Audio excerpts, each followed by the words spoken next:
Going live. All right. Hello, everybody. Welcome to the Atomcast IRL deep dive of Mr. Karl Marx. We're going to talk about it. I have with me tonight Miss Nisha. What's up, everyone? And we're going to be talking about Karl Marx. We both have been doing some research, and we're going to basically bounce off each other through his history of his life, talking about communism and his ideas and maybe, the whole Communist Manifesto and all that. But before we do, I want to say thanks to a couple different people. I actually had two different people send me the levitating light bulb, and you see it here, spinning on my desk. Yes, I see chat is going nuts. It's official. I have spinning things. Not only that, I have two spinny things. That's why you see it over there. You can see the spinny light bulbs, and it's kind of good. Like, I turn it on. Ooh, yes. And funny enough, I don't have to spin it. It just spins. Look at it. It's just spinning. I'm not even doing anything. Technically, I could be doing it with my mind, but no one would know. But anyway, I'm very excited about that. When will the lights turn on? Because you can turn them on and off. When I have a really good idea.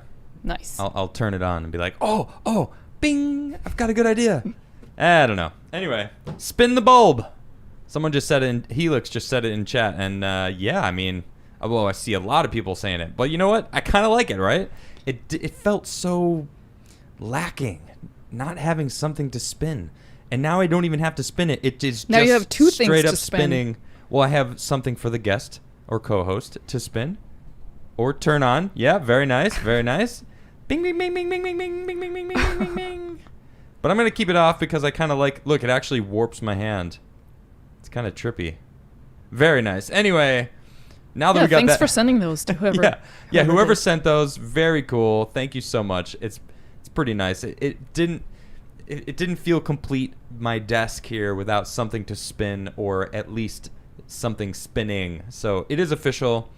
I have a spinning device. Might have to make a little podium or something for the so it gets raised up so they can see it a little better. Yeah, that's true. They could tell that it's actually a floating, light bulb. It's actually floating. You can't see it, but it's suspended in midair. It's pretty cool. Maybe I'll raise it up and figure it out. I was thinking maybe making a little shelf back here so you can see it. Oh, I like that. Easier. I don't know. We'll figure it out. I just got them today, so it was very cool. Thank you so much. It was very sweet. Before we get started, please subscribe. Smash that like button. I know you want to smash it. Or? Boop it. What was that? I forgot how it started. Daintily boop the like button if you would prefer. Daintily boop the like button or smash it. I prefer smashing. Smash that like button. That's how I like to do it. Destroy it. Or destroy it. Well, no, that could result in maybe. What did Ian say? Mangle it. Mangle the like button. I don't know. Ian comes up with a new way to slam that like button very well. You can also become a member clicking underneath the light bulb. Oh, I like that. Underneath the light bulb, you can hit the button and turn it on. Oh, I like it. And become a member and support my channel. I really do appreciate it. It really helps help my channel grow. Sharing this video, sharing all of my videos, share all of them. I won't ever be upset with you if you share all my videos. So that really helps me as well. So thank you very much. And becoming a member and donating, let's say $100 will turn the light bulb on. Okay. Because you can see that, right, in the chat there. If what? Someone donates or does a super chat of say $100 or something. All right. Well, wait. So if someone hits up a $100 super chat, yeah, is that what you're saying? Or becomes a member, you were saying. Every time. Well, I mean, what if a bunch of people become members and turn it on, turn it off? Yep. Bing, bing, bing, bing. That's a good idea, though. It's like, you know what? We got an awesome super chat. Bing, bing. Someone just became a member. Well, you can't keep it on forever, though, because I kind of like that it's off because you can really see that it spins. Actually, it does kind of look... It's pretty dope, actually, when it's lit up. All right, we're getting distracted, though. Enough of the light bulbs. Without further ado, let's talk about the man of the hour. This is Mr. Karl Marx. Now, this is an older picture of him. Obviously, he's got a full it's pretty majestic, actually. You gotta admit that beard is rather majestic. It is glorious. Yeah, I've read that he was like known for his big mane. Oh, really? Yeah. It is a mane, actually, because you don't really know where the beard ends and the hair begins and ends. It kind of just, it's a mane. That really does, sum it up well. So let's. I have a biography about his earlier life. It just sums it up really well. So I'm just going to read some of this, and we're going to discuss different things, as he grows up. So he was born Karl Heinrich Marx. Heinrich. Excuse me. In German. Do you want to say it? No. You just did it. I just did. Okay. So Karl Heinrich. How was that? Average. Anyway, Marx. I think you knew his last name, but I had to say it anyway. So he was born in Trier. There was a Rhine province in Germany, or Prussia at the time, but it is now Germany. And he died in March 14th, 1883. Well, I think Prussia was a state in Germany. Oh, okay. So it was Germany at the time. No, I don't think it was Germany. Maybe not. In 1818. Maybe I misread that. Yeah, I think it was. I think it was something else. Okay. But either way, so he was. This is kind of a little summary, but I want to skip here. So he was the oldest surviving boy of 9 children, 9 kids. So he had 9 siblings. Well, I guess 8 siblings rather. His father Heinrich was a successful lawyer. Was a man of enlightenment. He was devoted to Kant and Voltaire. So his father was actually a philosopher. So you can see how it kind of built, who he was. Yeah, and the French Revolution had just taken place in 1789. Yeah. Right. So just like 30 years before that. Karl was born in 1818, so Right. it had just happened, and his father was like influenced by these ideas of liberty and equality. Yeah. Okay, that makes individual sense. Liberty. So let's see. So his dad actually took part in the agitations for the construction of Prussia. His mother was born Henrietta Pressburg, and she was from Holland. Both parents were Jewish and were descended from long lines of rabbis.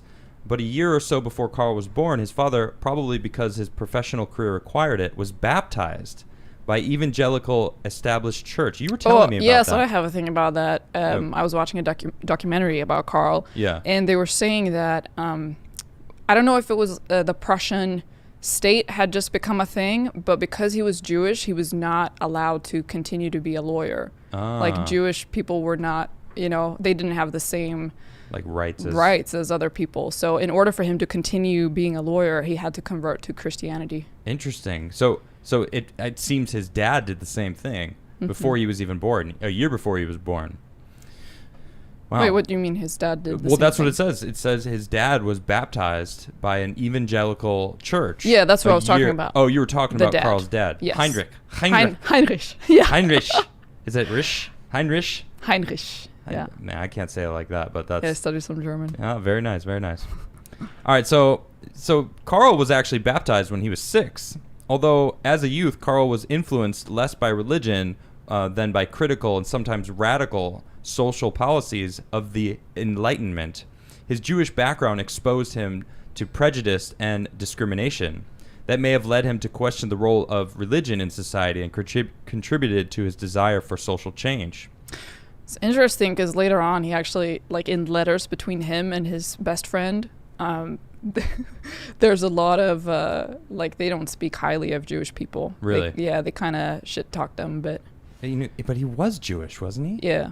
His dad was. Yeah, anyway. I have his Engels, his letter to Engels, which is, Cool. Everyone loves to reference it and they talk about it, and he is rather blunt about exactly that, and other races too. But we'll get into that later. That's further on in his life. So now he's going to school. He was educated from 1830 to 1835 in high school in Trier. And it's interesting, the school itself was under surveillance by the police state. Oh, really? Yeah, so they were watching his school. And his writings during this period exhibited a spirit of Christian devotion and a longing for self-sacrifice on behalf of humanity. So you could tell that he got some of the roots of wanting good for everybody through the Christian school that he was in. So it is interesting. You can tell that he kind of, it was like this weird mix of, his father was successful, was a successful lawyer. Yeah. He's going to school with Christian values, although was Jewish.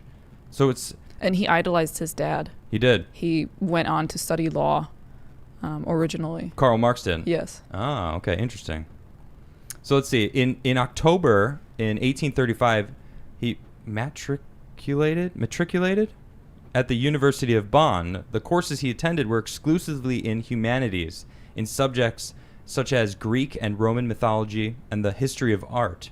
He participated in customary student activities, fought a duel, and spent a day in jail for being drunk and disorderly. This is true. He actually got in a duel with... Do you have information about this? Yeah, well, that's where he has a scar above his eye. Yeah. That's where that comes from. Yes. And he started like a university club, and there was other clubs that had opposing views. And so they would often just, argue and get drunk and like have fights. Yeah. And then one of those fights led to an actual duel with swords where Karl got, hit above his eye, and he got a big scar from that. And actually, he was proud of this scar. He was like, yeah, that's right. I was injured in a duel. I'm awesome. Anyway, so that's... So he was arrogant already as a youngin'. Yeah. He was like 17 years old at that time. Well, and you think about he came from a wealthy family. Yeah. So he has money behind him too, which I feel could very easily lead to being more arrogant than the average person. So I guess it did rub off. So let's see. He's in school. He's studying. He left Bonn after a year. What, you got something to add there? Well, his dad actually was like fed up with him like having these fights and like drinking and being an unruly teenager. So he transferred him to Berlin University, because that was like a more studious university. Interesting. That's funny. It doesn't even have that information here, because it says after he left Bonn after a year, and in October 1836 enrolled in the University of Berlin to study law and philosophy. So Marx's crucial experience at Berlin was his introduction to Hegel's philosophy, a regnant there, and his adherence to the Young Hegelians. You have stuff about that? The Hegelians. Yeah, what were they about? Yeah, what was it? It was the history...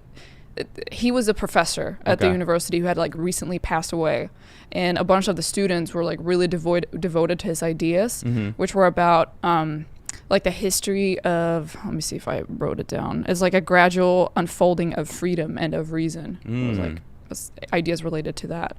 So they started this group and were really devoted to Hegel. Yeah, I have it here. It says the left formed the Young Hegelians for the most indirect disciples of Hegel, considered the dialectic as principle of movement, and viewed Hegel's identification of the rational with the real as command to modify the culture and political reality that reactionism was merely justifying and to make it rational. That's a mouthful. It was a mouthful. I did it. I got through it all though. So he joined this group, the Young Hegelians, and I guess it says, go ahead, what do you got? Like the professor wanted reform, but the group were like so idealistic and so into him that they wanted like a complete revolution. He's like, no, I just want to fix what's wrong, and they're like, no, burn it down. Yeah, sounds familiar. Yeah. But this was also like a time so the Prussian state was very conservative, but the ideas of from the French Revolution were like flaring up. Yeah. So, the kids were inspired by that, and they wanted to like push up against this wall of like conservatism and religion that was, had a steady hold on the town they were in. Okay.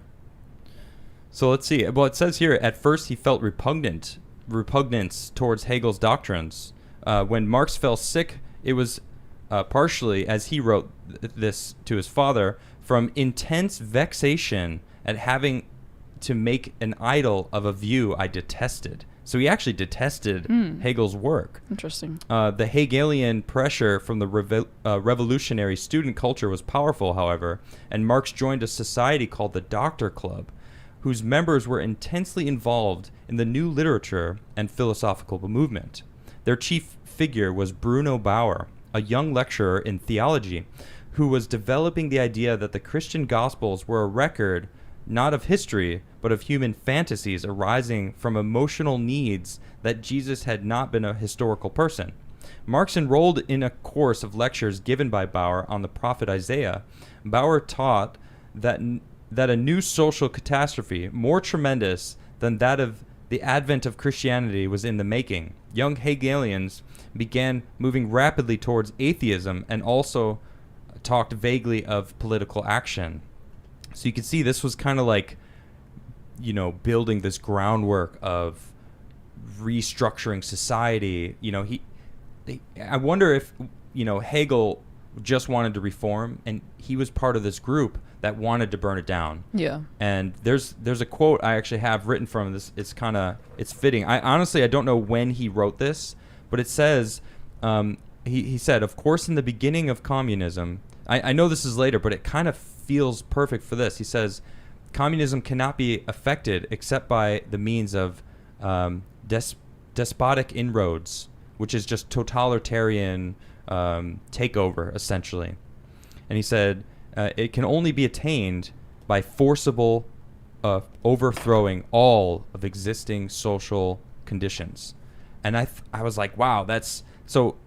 This feels like the beginning of him building that foundation of knowing it all has to be burnt down. Mm-hmm. We got to redo everything instead of, as Hegel seems to have been saying, it needs to be, we got to form it to fit the needs of what we have and change it to fit everybody.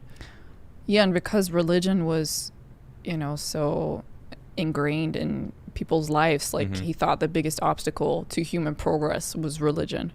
Marx even went on to call it like the opium of the people. He thought it was like a band-aid that they put on instead of delving into the real problems and like figuring out the solutions to why they were feeling miserable. Well, it feels like there's some truth in that, but then at the same time, religion, people have been killed for religion for all of history, but at the same time, it's given people purpose. It's given people, I'm not religious, but I was raised Christian.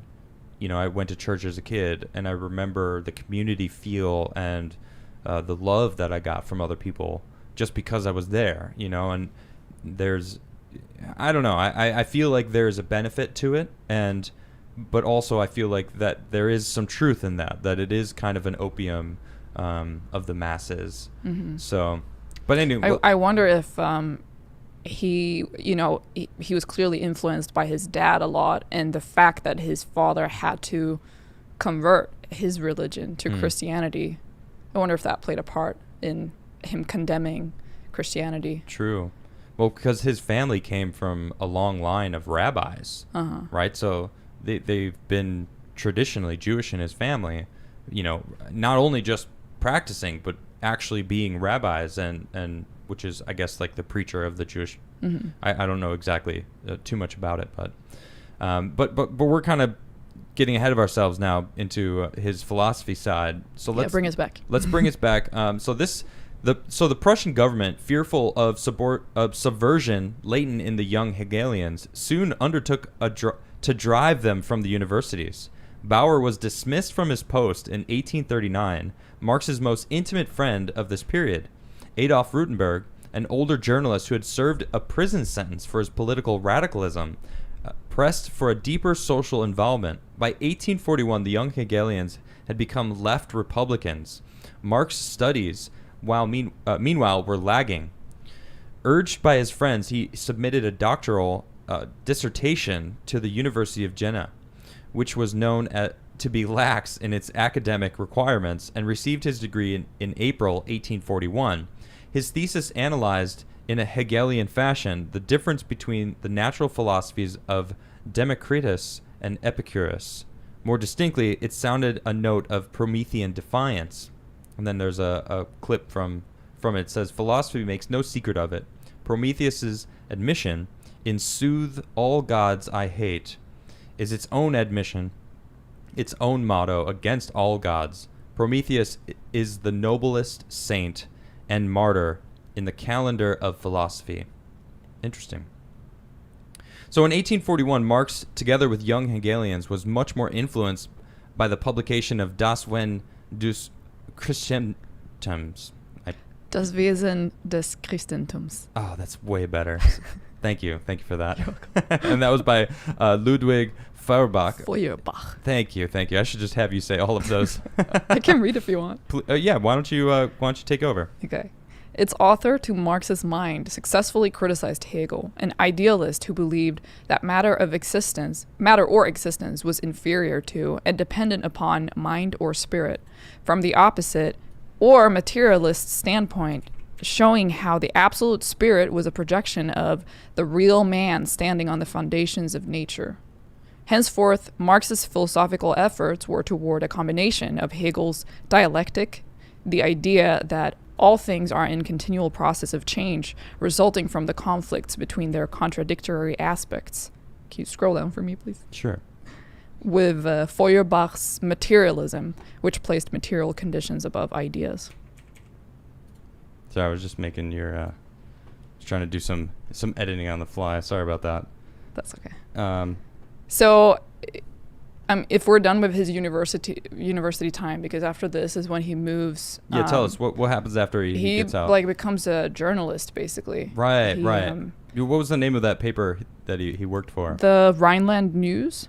Right. That was in Cologne. So he moves to Cologne and he starts writing at this, and he becomes paper. the editor almost like immediately. Oh, really? Yeah, and starts writing about politics and whatnot.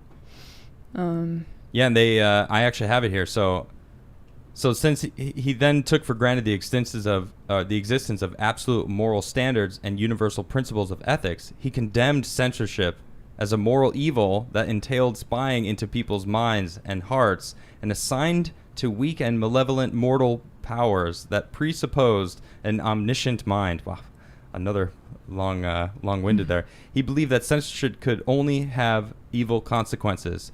Marx didn't like censorship. Did you hear that? He didn't like censorship, and guess what? They censored him. He got canceled. They canceled him. He started making too much of an impact. Yeah. And he gained notoriety. Yep. And he was poking at the people in power. Yes, he was. He was pretty sarcastic, I heard. And yep. He was, writing these. Yeah. So they threatened to shut his paper down. Well, they didn't just threaten, though. Well, they were going to shut it down. Okay. But I think because he resigned or was pushed out of it, the paper remained. Oh. I'm not entirely sure. So they just canceled. They just canceled Marx. They canceled him. They didn't cancel the paper. I see. And he was 25 years old. 25. Yeah, and he had already, began spreading his ideas and became canceled for it. So I think that only fueled him, actually. I think that's so interesting that all these Marxists that are out running around are canceling people when Marx got canceled. Yeah. And they're censoring people. And he hated censorship. Mm-hmm. It's crazy. It's funny how these people idolize him, and clearly they don't really know full well what he believed. You know. So interesting. So that's what true happened? With a lot of Marxists will say stuff that was not at all what he was for. That's true. They warped and twisted some things. So what happened after didn't he get married right after that, or? Yeah, he got married with his childhood sweetheart. Okay. What was her name? Jenny von Westphalen. I was going to say maybe? Probably shouldn't even try to Westphalen? say it because she's going to say it better than I can. Westphalen. Yeah, and Jenny von Westphalen. She was 4 years older than him. Oh. She came from a rich family. What a surprise! They had known each other since they were 8 or something. Well, both of their families were fairly well off. It seems, because he was. So go ahead. And they, I guess they kind of ran away. They traveled to Paris. None of their families wanted them to marry. Oh, really? But they did anyway. They got approved to get have the marriage, but their parents weren't happy about it. And interesting. Moved to Paris because Karl felt we can't be here. I'm being canceled. I can't state my opinions in the papers here. So they went to Paris, and there was a lot of like free thinkers there, radical thinkers. There were communists and anarchists, like libertarian anarchists. And you said it earlier, the French Revolution had happened. Well, at this point, it was probably like 40 or 50, 45 years 43, prior, because, this was in 1843 when this was happening. Exactly. So it had been like 50 years. Mm-hmm. But still, you think about the environment of what was going on in France at the time. It's probably like the freest place in the world for radical thinkers. Yeah, probably. It's a good point.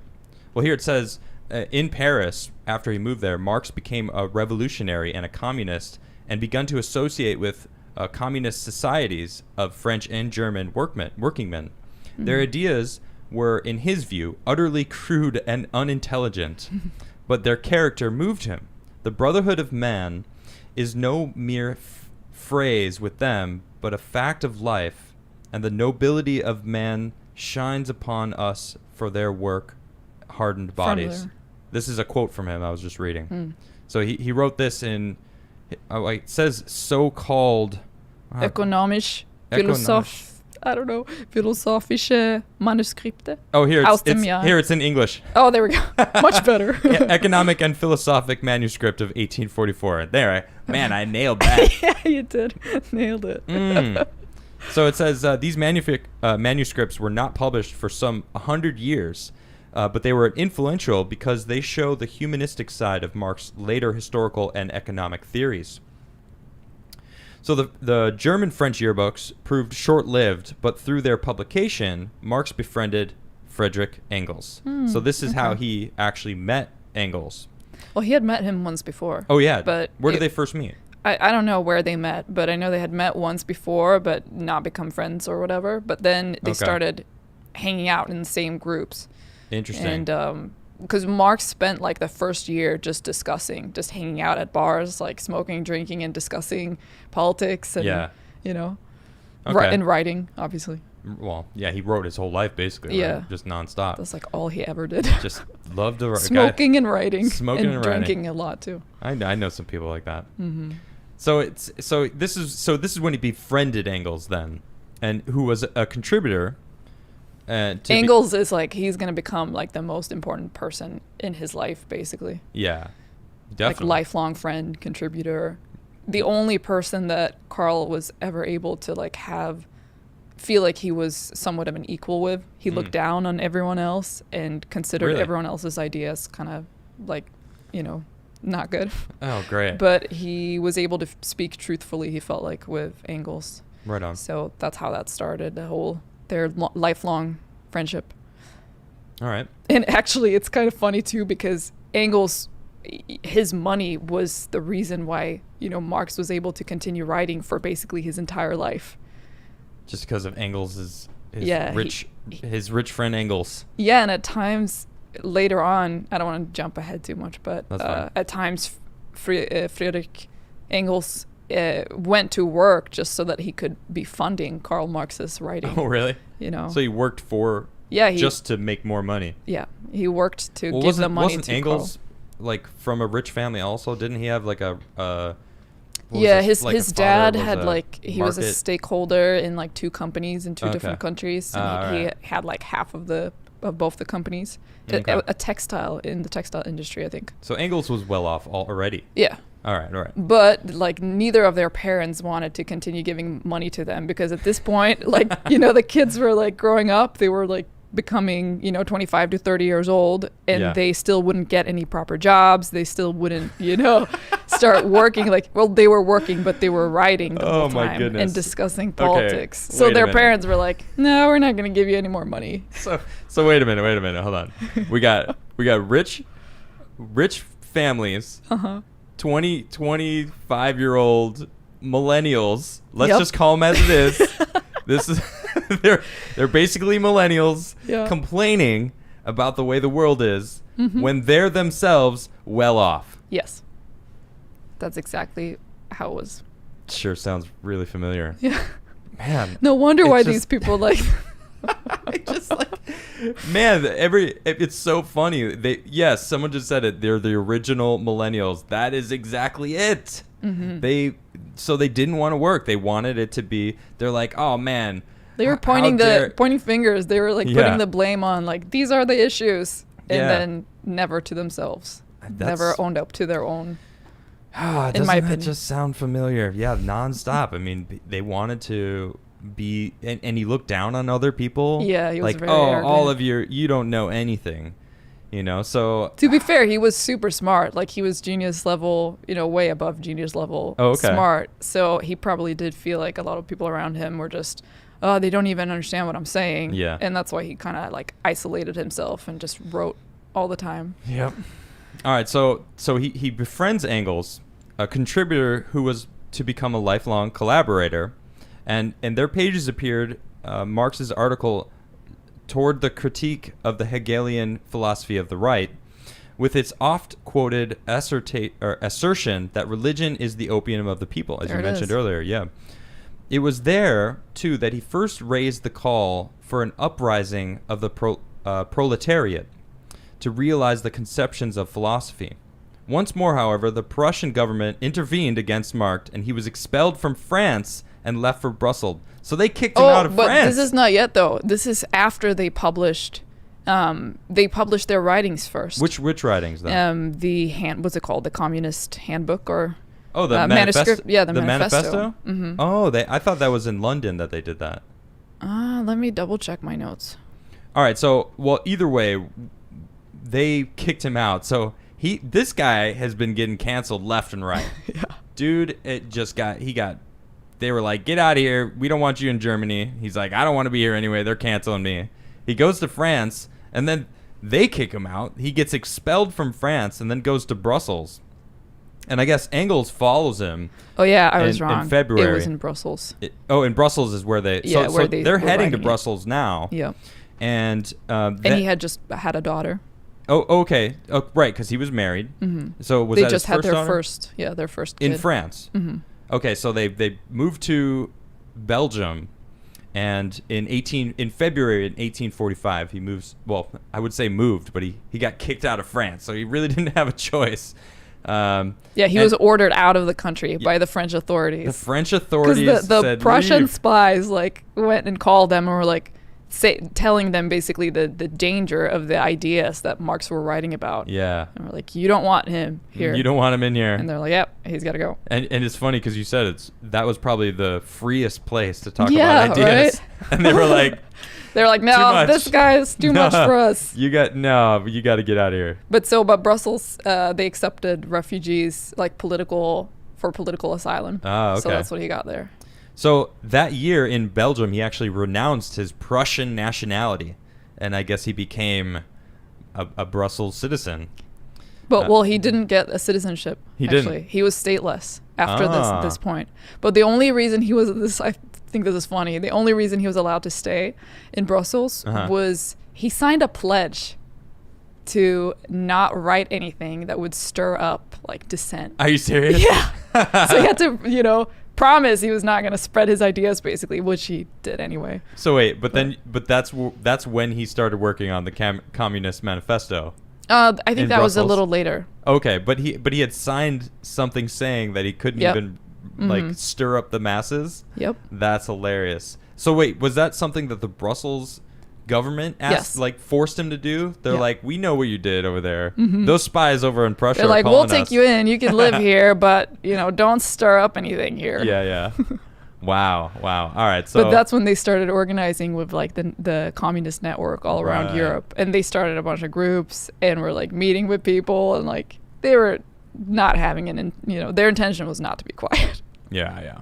So I mentioned, this is the first mention of the proletariat. For those who don't know, the proletariat is the working class. It's the people that did the hard work, the farmers, the laborers, the people that did the manual labor in factories, factory workers, pretty much like the workforce of humanity, and that led to the whole bourgeoisie versus proletariat, which I'm sure we're gonna, it's gonna pop up in this, which is the upper class. The bourgeoisie is like the upper class. Actually, just middle class also. Middle class to upper class. Okay. So anyone that wasn't doing like the crazy manual labor essentially was the bourgeoisie. What a name. The bourgeoisie. The bourgeoisie. It's the bourgeoisie. It is quite fun to say. But is it basically just like lower working class and mid and upper class? Yeah. Just fancy words for that. Yeah, definitely. Okay. Yeah, but they were all about their fancy words that's back true. then. You know, I actually got through most of the Communist Manifesto. It was a tough read, but we'll get into that later. But man, it was long-winded and honestly not as fiery as I expected it to be. You know, there were some things in it that did make sense.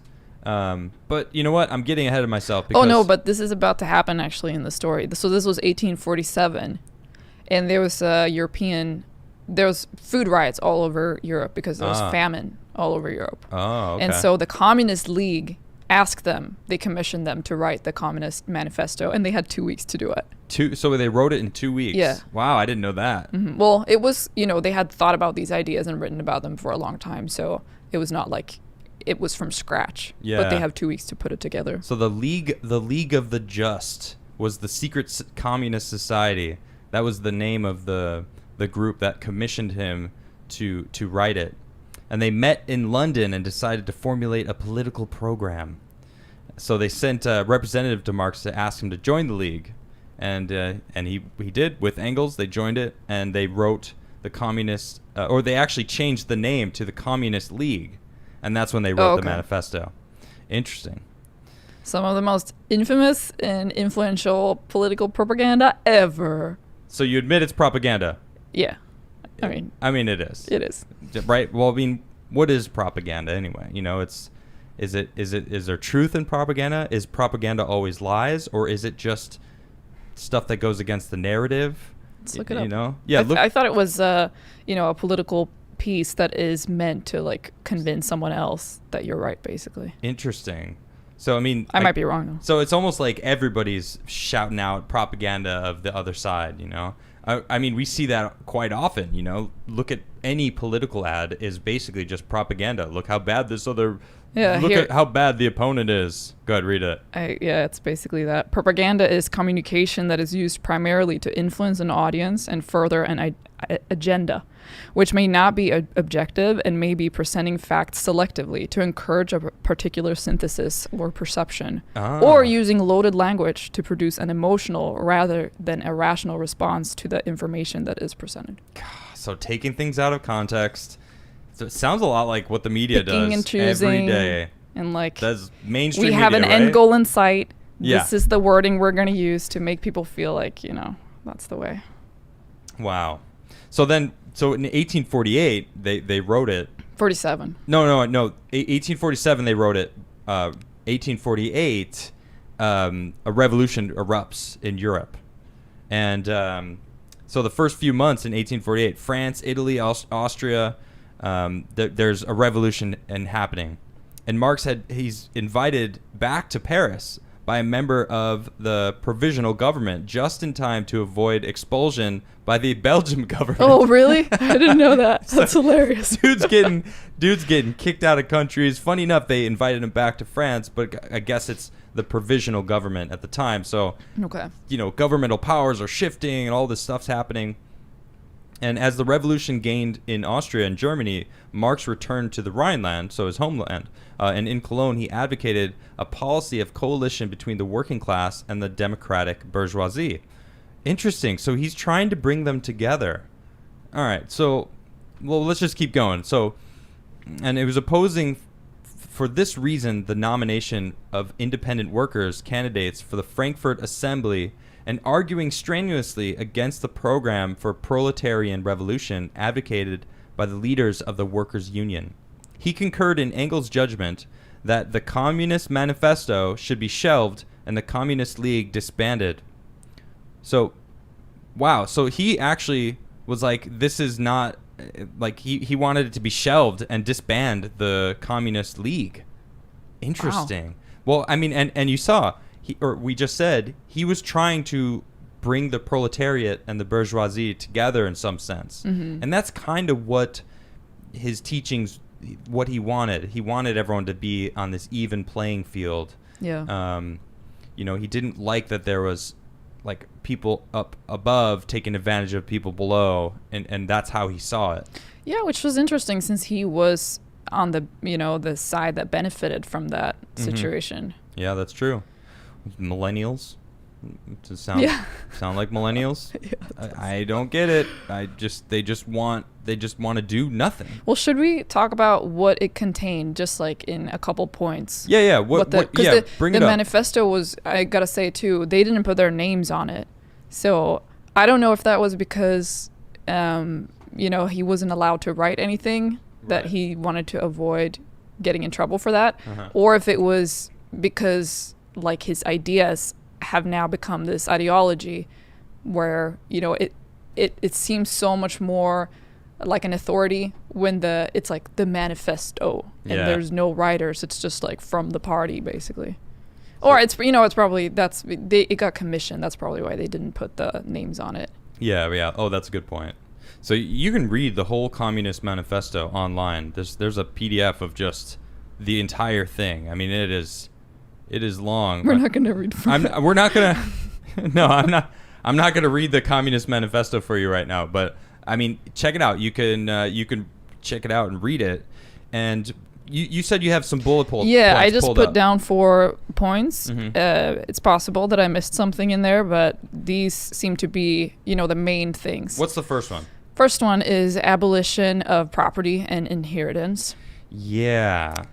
I don't think that's going to go over too well with anyone. No, that's why he was saying later on that he realizes like any sort of realization of these ideas are going to require bloodshed because people are not going to, not that he wanted that, but he was recognizing that the rich are not going to want to give up their properties. Well, not even the rich. I mean, you think about... Yeah, no one wants to give up exactly. their stuff. No one wants to give up. Like, I would never give up these spinning light bulbs.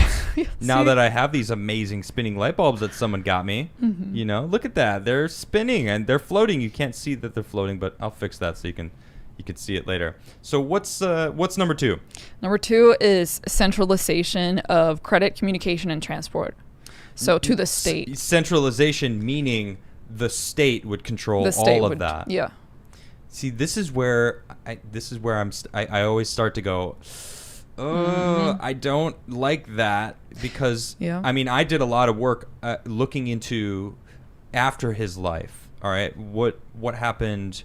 Who looked at his studies and went rampant and what with they it, did with it, and millions of people died. Millions and millions of people died. So we're gonna talk about that later. But all right, so what's next then? So in order to fund that, they would have to apply steeply graduated income tax. Yep. And then the benefit of that would be the sharing of resources. So there would be free education. And this is where his famous quote comes into play: from each according to his ability, to each according to his needs. Yeah, see, that's going on the fact of, this is what always bugs me, because it's assuming that everyone's going to have the same needs or similar needs and similar wants and abilities. Not everyone's going to want to do anything.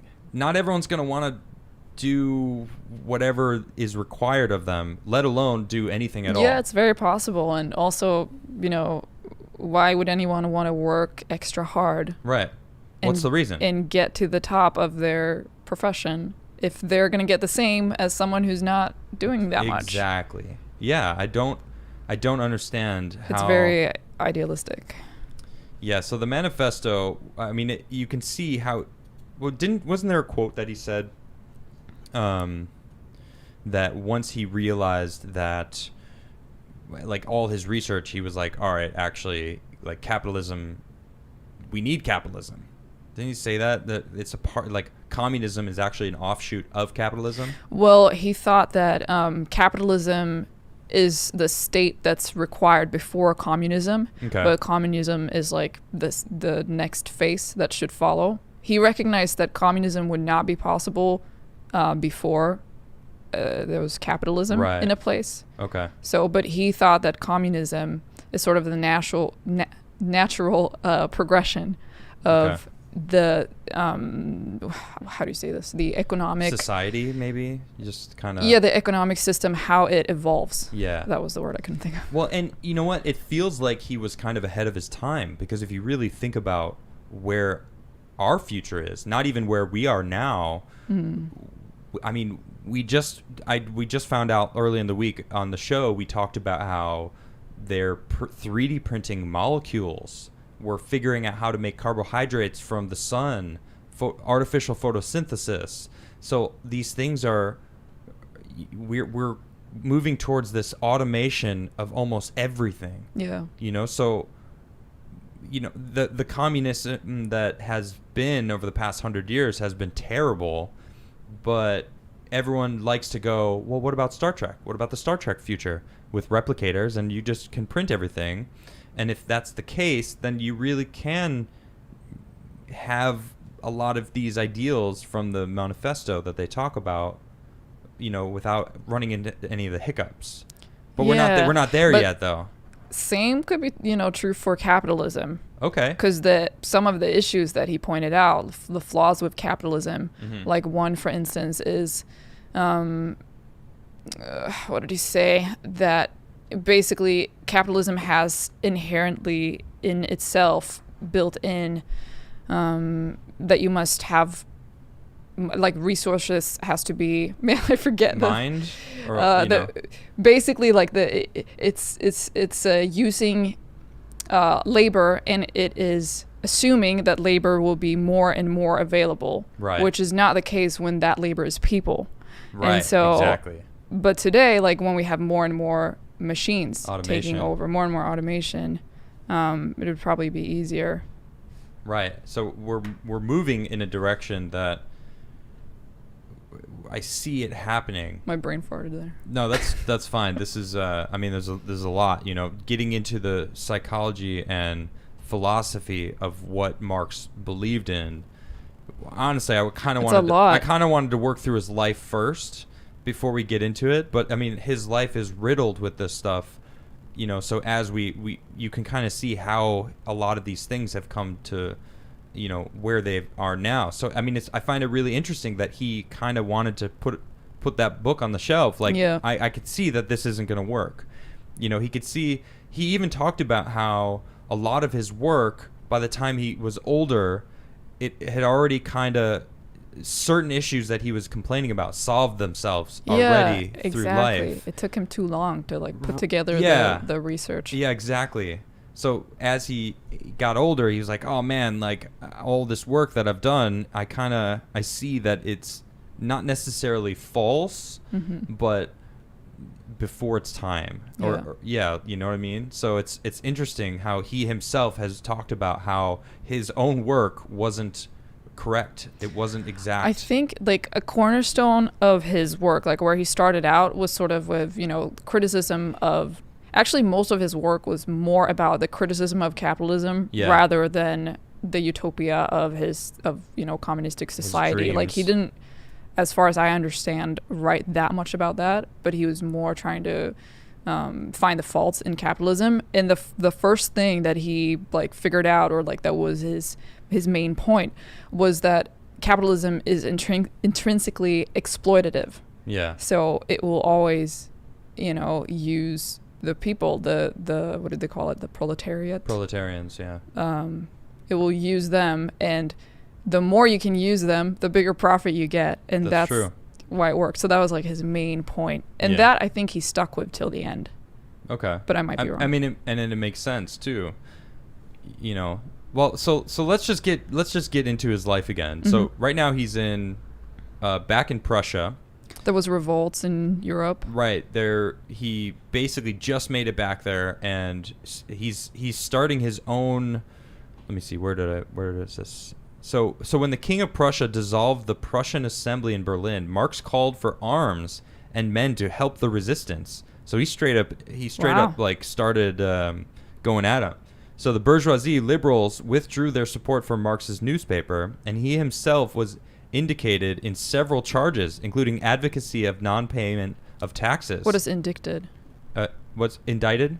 Oh, indicted. Okay. Yeah. I think that's what it is. So in his trial, he defended himself with the argument that the crown was engaged in making an unlawful counter-revolution. The jury acquitted him unanimously with thanks. Nevertheless, as the last hopeless fighting flared in Dresden and Baden, Marx was ordered banished as an alien May 16th, 1849. The final issue of his newspaper, printed in red, caused a great sensation. But wait, this was in Belgium. No. He went back to Prussia in 1848 when the revolution was erupted in Europe again. So he left, right, because they were about to expel him from the Belgian government. Okay. Yeah, I just had it that he went back to Cologne. Belgium gave him 24 hours to leave. Right. So that happened right before that then. Mm-hmm. Yeah, so this is when he went back, and this is when he was like, you know what, the communistic manifesto should be shelved. Yeah. We should try to disband this communist league, and we should really try to get together and I guess find peace. But it's interesting because then the King of Prussia kind of went in and squashed that. It makes sense though. The king wouldn't want everyone getting together. It's like when you have unity, the powers that be don't like that. Just kind of want to say that, without presented without context, with context. Anyway, so then he gets expelled once more from Paris, and he moves to London. So he finally moves to London. This is where he spends the last of his all of his life. Exactly. The rest of his life he's in London, right? Yeah. London took him in as a refugee. 1849 August, he moves to London with his 4 kids and wife. So he had 4 kids at this time. Yep. Girls, boys, what were they? I think 2. 3 girls? I'm not sure in the order. I think the first 2 were girls. Yeah. I don't know. I know he had 3 daughters, but 3 daughters survived. He had a total of 7 kids. Wow. 3 of them died when they were like 1 year old, or before they turned 2 anyway. Infants. Yeah. And then later on, his 8-year-old son, which was the only son he had left, died. Oh, that's sad. So remaining were 3 daughters. Oh, okay. But at the time when he moved to London, he had 4 children. Yeah. So his son was still alive. Probably, yeah. Okay, so he's 3 daughters and his son. And they had no money at this time. None. Yeah, and they moved to London, and they didn't realize how expensive it was going to be, even at that time. To live in a city. It city? was so expensive to live in London. And a piece of trivia is that 1 room to rent for a week costed more than like the biggest house in Germany for 1 month. Wow. So they had some money issues. Well, good thing that they had Engels, because he was their benefactor, basically, right? I mean, he basically supported Marx for I don't think he had started supporting them at this point, but Jenny was still receiving money from her parents. Right, 'cause she was well off also. Yeah, and she got sent a gift from, I think it was from her parents, which was a housekeeper, because Jenny was also like a millennial. Of course she was. She was not ready to like have a household with 4 kids and like take care of that. Like she didn't know what she was doing.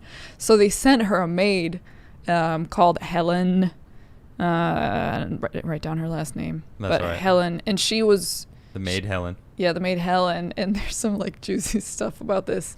I know a little bit about this actually. Yeah. So wait, I think Marx and Helen got it on, didn't they? Yeah. Is that what you were to say? Yeah. When Jenny went home for like a month or something to beg for more money from her parents, and then. I mean, Helen had been living there for a long time, and she had become a friend of Karl, and she was also like a radical. She was communist. Yeah, she liked his ideas, and became supportive of that, and also took care of their kids and lived in the house. Didn't she get pregnant also? Yeah, she did. So while the wife Jenny was pregnant. Jenny was pregnant. Yeah, and she was going home to see her parents for more money for a month. Ask for more money while pregnant. Yeah, and then Karl got. The other girl, Helen, pregnant. Goodness sakes. Drama. So, stand-up guy. So, stand-up guy. Once that comes out, Jenny is pissed. Yeah. She got furious. And, like, there's letters between Engels and Marx from this time. Oh, yeah. Where Marx, like, didn't dare to go home. Oh, really? Yeah, he was like, she is so mad. Well, I don't blame her. Yeah. You know? But so what happened was, Friedrich Engels. Like, he's such a stand-up dude, this guy. Engels? He, like, covers up for Marx and, like, you know, gives him money. Like, he's so nice. And he basically says, oh, I'm the father. The kid is mine. Engels says it. Engels says. So Engels covers for Marx. Yeah. That's a brutal way, too. Yeah. Straight up, Helen's kid. Helen's kid. He says, that's my kid. That's my son. Wow. Yeah. I didn't know that. And she names her kid Frederick. Oh man. I think it's like, you know, to say thanks basically, but or to just slam the story home, make sure everyone believes it. Yeah, I don't know. Yeah. But I don't think his wife believed it. But the kid was sent off to a working class family. I have a rare photo of the child in question. Bam! It looked exactly like Marx. Came out with a full beard and everything. Totally joking. That Do you have a picture? No, I don't. Can you imagine? Nice. Can you imagine though that he came out with just a full huge beard, just like big old mane, just like Marx did. Anyway. Just like to finish that story up. Yeah. During the entire life of Karl Marx, Friedrich Engels said that, you know, he covered for him until his deathbed, where Karl Marx's daughter came to visit Engels. Yeah. Then Engels told her, "I was not the father. Your father was the father." Oh. So he didn't want to stick with it in death till his deathbed. deathbed. Yeah. And he was probably like, "Man, there's this one thing that I gotta get off my he's chest. Like, I can't do this I can't- anymore. I can't go into the grave I wonder if his lying kid about was, this." what was his Frederick? Was his Frederick. Frederick was his kid's name? Helen's son. Wow. I wonder if if his son knew, if he found out. Was he? Still alive? So his the son lived with this working class family and was not a part of Helen's life at all until much later. But later on, he, you know, found her and she took him in as her son. Oh, okay. And she left when she passed away, she left everything to him. So she, I mean, she obviously loved him and like wanted the best for him. But she also had to, I don't know if she had to, but she chose to stay with the Marx family. Right and, on. Yeah, so that's a fun little side story. Yeah, I mean, it's kind of funny, but also sad because, I mean, cheating is... Yeah, it's horrible. Yeah, and like, there was also written about the letters that Marx sent to Engels. During that time? Yeah, it was like not really taking into account his wife's like sorrows and like how, you know, he was just like, ugh, like, hope this gets over with soon kind of thing. So, millennials that don't care about other people's feelings. Yeah. Yep, the picture is being painted. He sounds a little bit like a narcissist with a lot of this stuff. Yeah, I mean, the empathy is not very high with millennials nowadays, or even the people that are out there claiming to be Marxists and wanting this to be the norm. You know, they don't care about other people. They only care about themselves. They clearly. I mean, I don't know. I don't know if that's true. that's the vibe I get though. It's a big statement. And I said it, you know, and I stand by it. I believe it. I do feel like a lot of these people are well off. They think that they are entitled to all these things, and they are spending months and months just fighting instead of Who are you working. talking about specifically? Marxists or Well, a the lot rioters? both. Okay. They have admitted that they are Marxists. Yeah. So they're one and the same. So I don't think they're true Marxists. I think they have no idea what that means. I think it has, I mean, it's been 200 years since Marx was born, 2 years ago, 202 years, I guess now. Yeah. But 136 years since he died.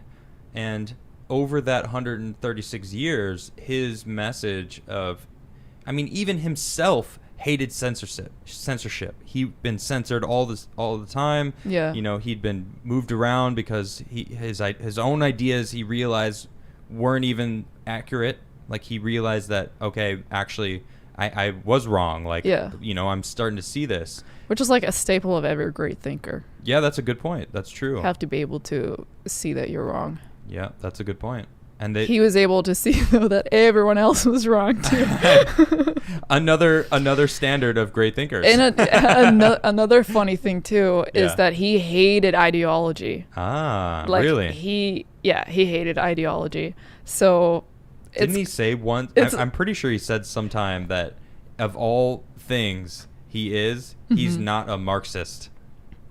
He said that? I think so, yeah. I don't remember where I've pulled so much different things from so many different places. I'm pretty sure that was a quote from him. But someone should make a meme that is like, Karl Marx, I hate ideology. Also, Karl Marx creates the biggest ideology, or one of the most infamous ideologies of all time, of all human history. So this is kind of gross, actually. This was we did a side story with Helen. Mm-hmm.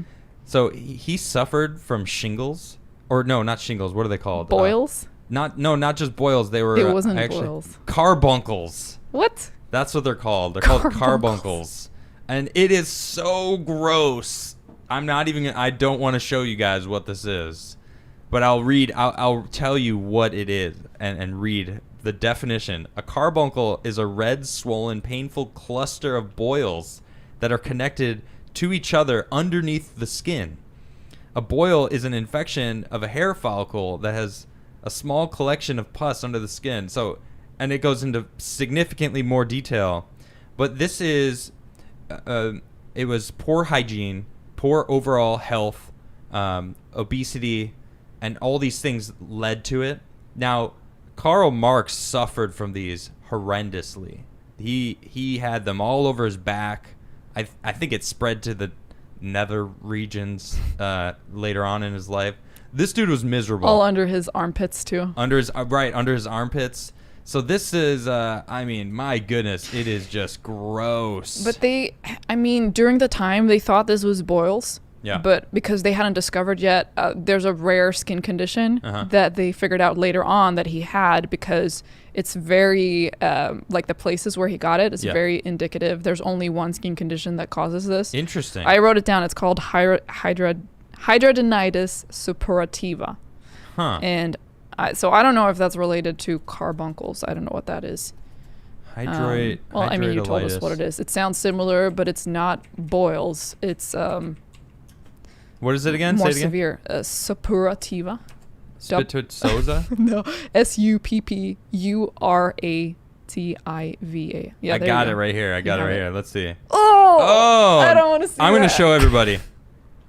It's so gnarly. That's an armpit. That is an armpit, and it is gross. Look at that armpit. Oh, my goodness. All right, so this guy had them, and they were just terrible. And really bad. this skin expert, he was saying that when you have stuff like this, it changes your self-image, and it makes you self-loathing. Oh, okay. Because the skin, your self-image is tied up in your skin and stuff. Oh, gosh. So he was saying, there's a big reason why Marx was so self-loathing. At one point, he tried to cut them off with a razor blade. Oh, I remember that. Yeah, I read about that. And there's he was theories trying to get rid of it. that I thought were kind of interesting about, his sense of alienation.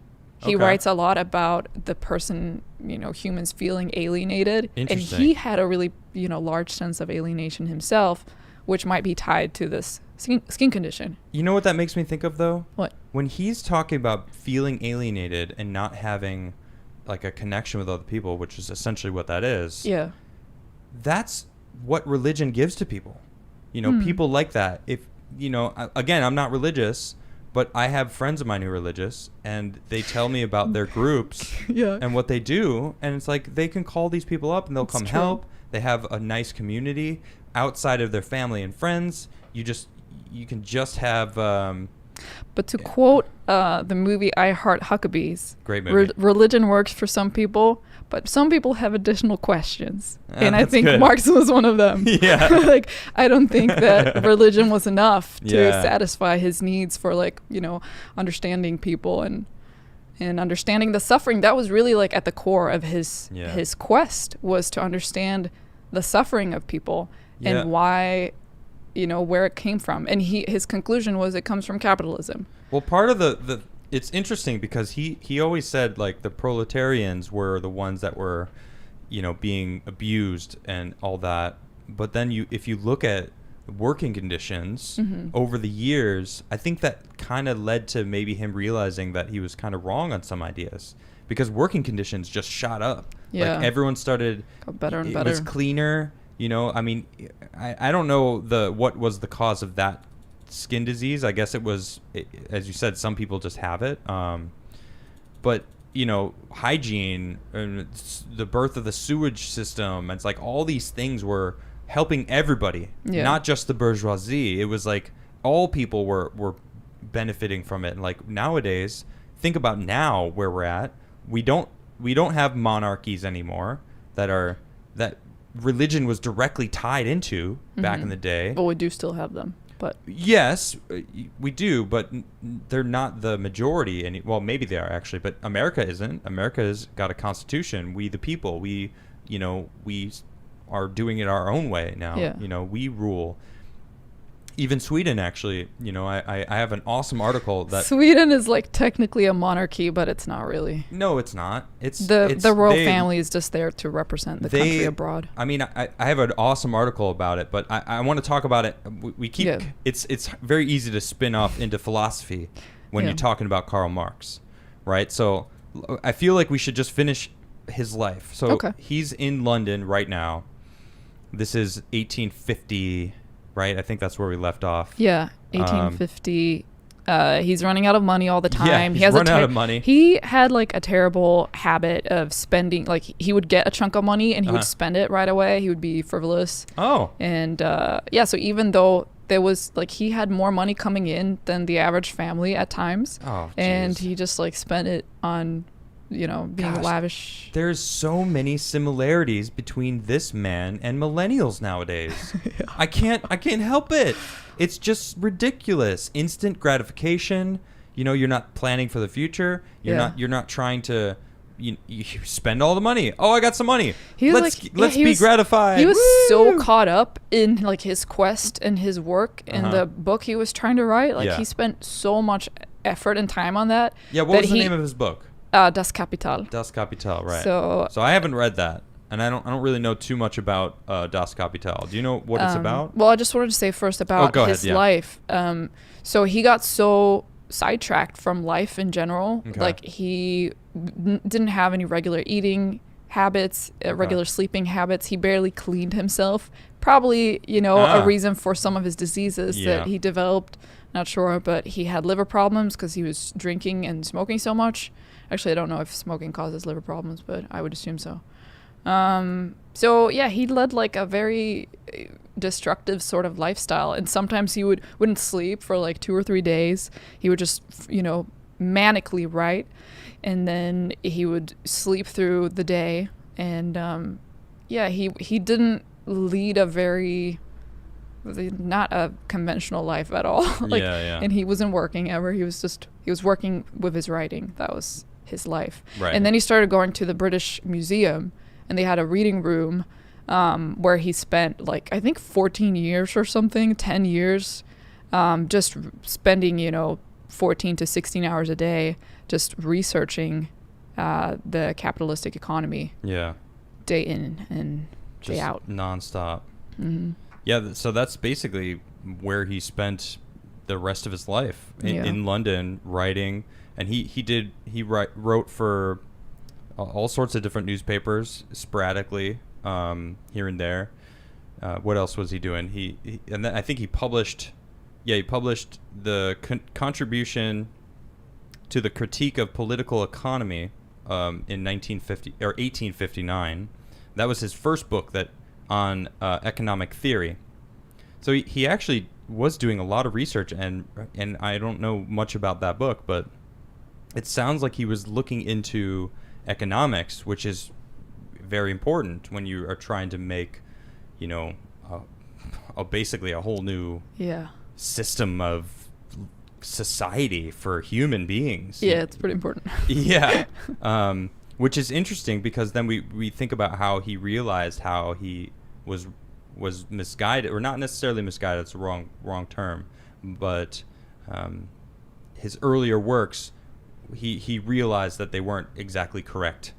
You know, and now he's in the library, he's doing all this research, and he's realizing that he realized that capitalism is functioning, but it's fragile. Yes. And that it relies on the as we said already, exploitation of the working class. That's true. But he was trying to find evidence for this. He found this one thing about a 9-year-old kid who was working 15-hour days, and stuff like that, just like specific examples throughout history of like why the system is wrong. Like there shouldn't be a 9-year-old working 15-hour days in a factory. I mean, that's absolutely true. Yeah. And that's part of the reason why I want manufacturing back in the States, because there's child labor right now going on in Asia, that we still buy the products as Americans. I say we, but really it's capitalistic. The West nations are the ones that consume all these products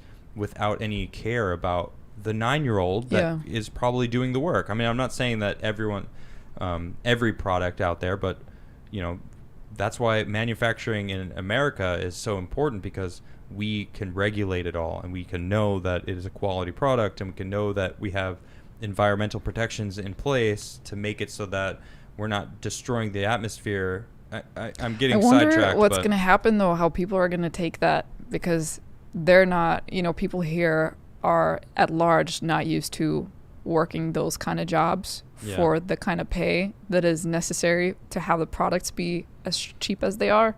And so products will be, more expensive. Work will be harder for people here, though after this COVID-19 pandemic crisis, people really want work. So it might be, a fitting time. But I wonder how people will take it, like what's going to happen.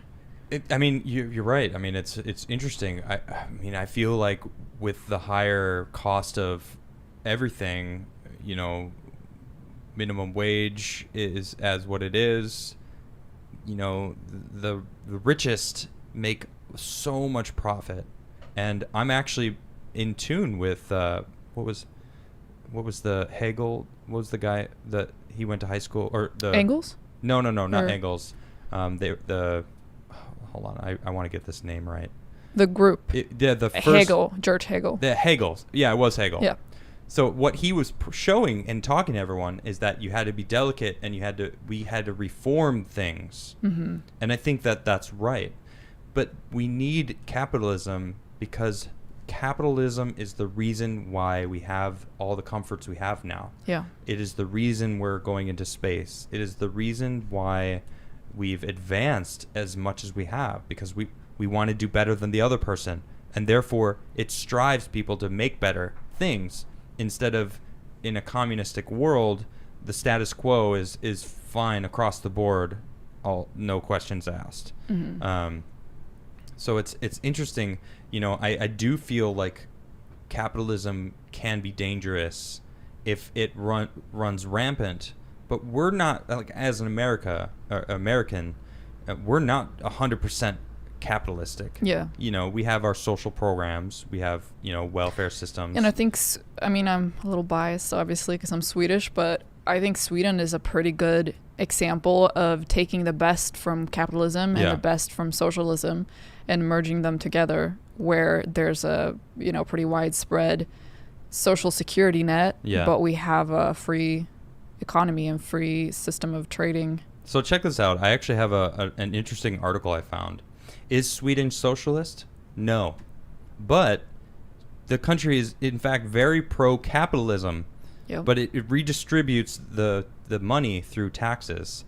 So it's just... where is it? So I'll just... right here is fine. So Sweden was doing crazy good for 1850 to basically 1960s, and then they really started redistributing the wealth, and it created this the wealth creation came to a halt, but the quality of life went up for everybody.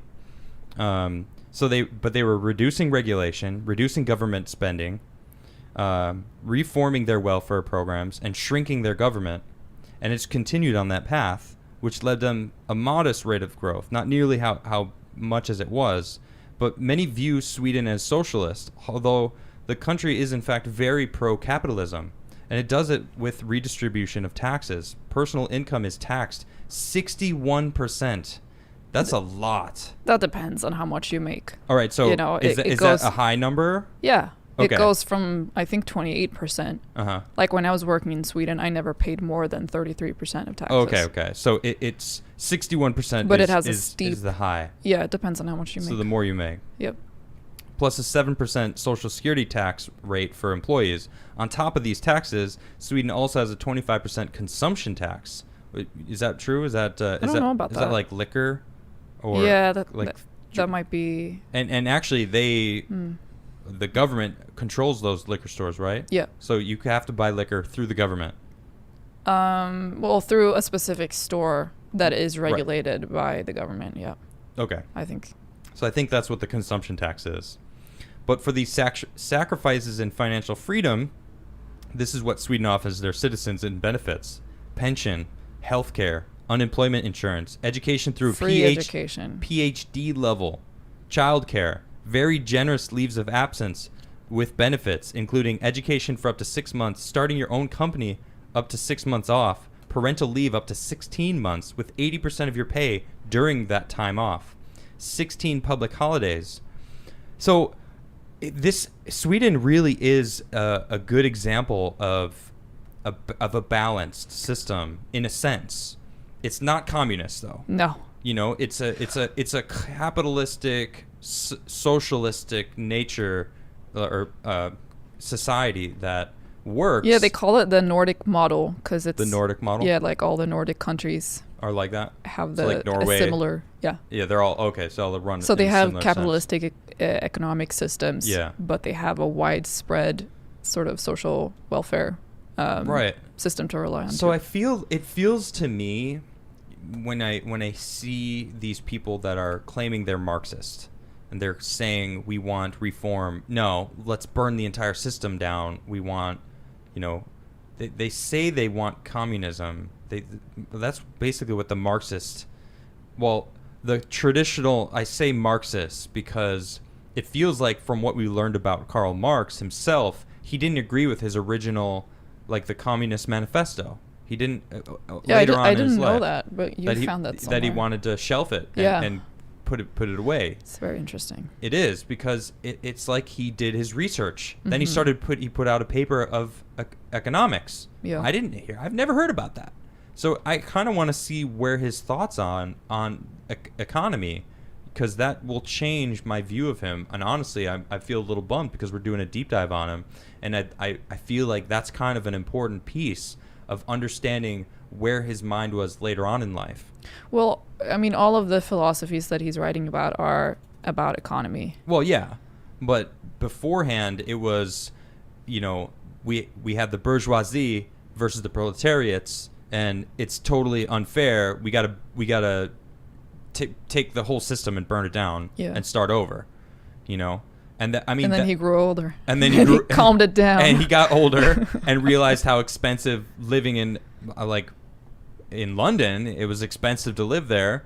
And it's funny because he got by through capitalism. Yeah. Him and Engels were selling papers. He was selling work and selling his book, the Communist Manifesto, part of it. But that was not a large portion of their income.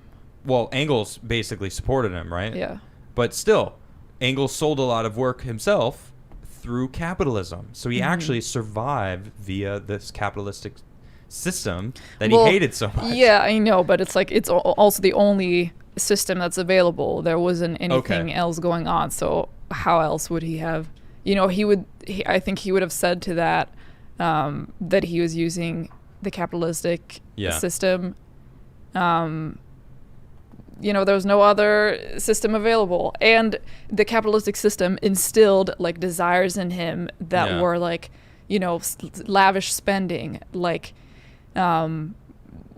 you know, that you want to have all these things, like you get happier with more stuff. Yeah, like yeah. all these things were stuff that he said that the capitalistic system created in people. I want to see. I want to look up right now what the world population was in 1850, just to see. It's not. How do I find this real quick? Why? What are you thinking of? Well, I just want to get a picture of the world that he was living in, the amount of people that were alive at that time, versus now, versus the amount of people that we have.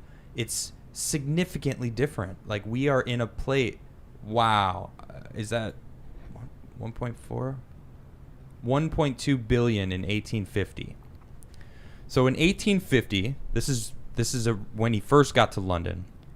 You think about how many, what is it, 7.8 billion now? I don't actually even know I'm not sure. How many people are 3 billion in 1850? How many people live on the world right now, chat? I mean, you guys gonna help me out? But it was, I just looked it up. It was 1.2 billion in 1850. Okay? So when he's discovering this, and even when he's going through his life, there wasn't as many people as there is now. You know, there's so many people on the planet now. And they're all so drastically different. If we shifted to a communist style of life, there's gonna be death. There will be famine. People won't want to work. So you know what, man, we keep digging into the philosophy side of things. So there's 7.8 billion, by the way. 7.8 billion now. Thank you. 7.8 is the official number. I appreciate you, chat. You're great. Almost 8 billion people. So there's a lot more people. Yeah. You know, it went from 1.2 when he was living to 7.8 billion, you know, in 150 years. Yeah, so that's also, like, it took him so long to write the book. Right. So Das Kapital came out in 67, I believe. And when did he start writing it? Like early 50s? I'm not sure exactly. Took him when. like at least 15 years to write it. So by the time that it actually came out, so much had changed. Yep. And the working conditions were so much better. And like a lot of the things that he sought change for had changed. Yeah, exactly. But the society still didn't look like he would have thought it would have looked like after those changes would have taken place. Yeah, and because maybe that's not what was the answer. You know, that's first thing that pops in my head. It's like, oh, all those changes that you wanted happened, and you're still not happy. I mean, he was depressed all the way to the end of his life. He was bummed. And but his purpose, he seemed to have a purpose. So it wasn't that he didn't have a purpose. You know, maybe it got worse because he realized his purpose had been fulfilled, and he was wrong. You know, maybe he realized that wasn't the answer. I don't know. I think he was just very good at finding faults with things. Okay. And he continued to find faults in every direction he looked. Yeah. And so he was sort of bound to be miserable in that sense. Well, so he kind of did it to himself. It feels like if you're looking for faults, you'll find them because that's what you're looking for. If you're looking for happiness and that's all you seek, you're going to find happiness. It's kind of... maybe that's not he did so something that white, I thought was nice to the story though was he really loved his kids. As much as he seemed like as a narcissist and a bit of an a-hole and very arrogant according to people who's analyzed his letters and you know what people said about him, he was a very loving father, and his kids told accounts of how they basically grew up in his study, and he would come up with stories for them. He would basically create these stories that were analogies to stuff that he was writing, his ideas and stuff, and he would put in, made up characters to make his kids understand his ideas, basically. Yeah. So the daughters of his grew up as Marxists, they fully believed in his ideas and started supporting the cause. And but they were all very, very loving of their dad, so I guess he was a really good dad for them. Well, that's nice. But it's funny too that all three of his daughters grew up to fall in love with men who could not support them and who were like at the time, which was not a good thing, obviously. Yeah, obviously not. And much older men too. Yeah. At least in one of the cases. And 2 of his daughters committed suicide. Wow, that's on. sad. Yeah. Yeah, it actually talks about in his last years he was super broken up about the death of his wife and his eldest daughter. Yeah. Like they kind of died. They both died from diseases. But relatively quickly too. 1881, 1883. 1881 his wife died. Okay. 1883 his eldest daughter died, and it kind of it was probably like his final straw. Yeah. And then he kicked the bucket right after that. Yeah, I think it was some lung disease or a lung thing. I don't know what this is called in English, but like like you get it in the throat. Catharsis. Yeah. Cathar. I don't know. I don't know what it is. But that's like a lung abscess or something like that. Yeah. So Marx, I mean, you can see he had love for his kids. That's something I actually didn't know. But it's funny because you said that he would get a lump sum of money and then spend it all.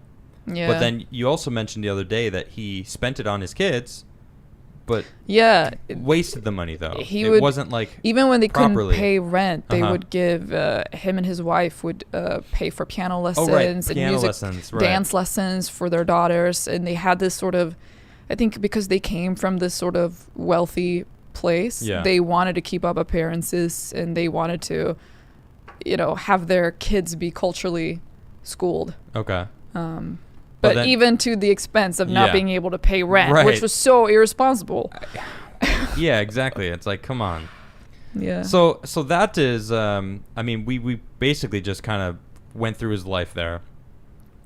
Now, I just want to talk a little bit about, we could spend hours on the communism that has run rampant through the years. So I'm not going to get into crazy details, but I have a lot of random things pulled up. This is the first thing that I'm going to talk about. This is just says it's communism killed 94 million people in the 20th century.